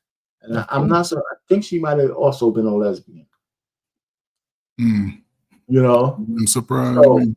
So not to have anything, you know, I have lesbians in the family. But, you know, if you're a lesbian, that means you have something about you that doesn't like men. You can't deny that. You know, so I mean, I might talk about it. I might come up with something else, but I'm working on that. I stay political. I usually, you know, but my home channel is called Marriage, Politics, and Sports. So I get into politics, relationships, and sports. So I'm gonna get into this relationship shit this time, and I might try to find a woman to come up on the panel too. You know, so I'm gonna figure it out. So I don't want to just be a man in the echo chamber. I want a woman to come up and say, yeah, I agree or disagree, or at least have a perspective. So we'll see. That's Monday at 7 at Eastern. That's all I have. Hey, listen, 100 watts, man. Thanks for coming up, man. Because a lot of times these questions help me reflect and help us reflect. But you had some good points. You know, God bless you. You know, on what you're trying to do with your significant other and your children. You know, we didn't even get into your other two, but that's a whole nother podcast right there. So anyway, man, you know, good luck to you, man. You know, God bless you, man. Hopefully everything works out. I appreciate it. Indeed. Trey Ferg, you want to leave us with some words of wisdom, brother? Oh, man, again, man, listen, man, we do a sports show here on BMU Network, 1-on-1 Sports on Wednesdays at 8. That's why I asked you the time. If I ever get a chance to get over, man, I'm going to definitely check you out, man. You know, and listen, I got a little channel, man, at Coach Ferg on YouTube, man. I don't do a lot of fighting. I just give commentary on funny stuff that I've seen. There's some detailed, good information just about health and wealth and, you know, just stuff to be a man, man. Just be the best man you can be. Hey, man, listen, man. This is springtime, man, a great season for everybody to sort of think about their health so we can be here for the long haul, man. Whether you're young or old, man, take care of your health, man. Get your checkups. You know what I'm saying? Try to eat somewhat of a healthy diet, move around, keep your circulation, man, because we know that we have families and they need us, man. So just try to be, you know what I'm saying, as righteous as you can now, a little bit more intention, you know, a little bit more healthier than we were, man, because we all we're getting older, and some of us are even getting wiser. And if you like me, you're getting uglier. So try to be the best you can while you're young. You know what I'm saying? Leave no stone unturned today because the information is there, man. And salute to you, brother, man. Again, I think you are what the world need to see in what you're doing. You have some things that is playing out in your favor. I would think it's in the early stage per se, like right in the middle. Yeah, so you'll see it a few years down the road, especially with your babies, man. So salute to you, man. Keep doing your thing. Get the woman on board, get her locked in, and y'all straight. Tell her come on back in the house and put her feet up, and you know. Yeah. As soon as we make that swap back, first thing I'm gonna do is go get her eyebrows done and get her feet done. There you go. First thing I'm gonna do. As soon as we make that swap back. There you go. I did just want one last thing. Stop that vaping shit and get your chest scanned. He was talking about health. Okay, all that vaping. I ain't gonna say I would rather you smoke cigarettes, but that vaping is doing way worse to you than the cigarettes are. Mm-hmm. Please stop that shit and go get your chest scanned. Please. Yeah. Some of y'all got some lymph nodes swelling up in your chest right now and you don't know because the symptoms ain't hit you yet. Mm-hmm. Right. That's crazy. Indeed. Yeah. But here's my whole thing, man. I appreciate you coming out. Black Man of Filter have all kind of shows, man. We have something every week. Thursday is my slot. I got a treat for y'all, but next week I'm working on. It's feminists in banking. Ooh, y'all gonna love that. You know how some women always get on these panels and women only got married because they couldn't get a bank account, which is a lie. And we're gonna get into that come next week, and it's a little bit more to it. than that.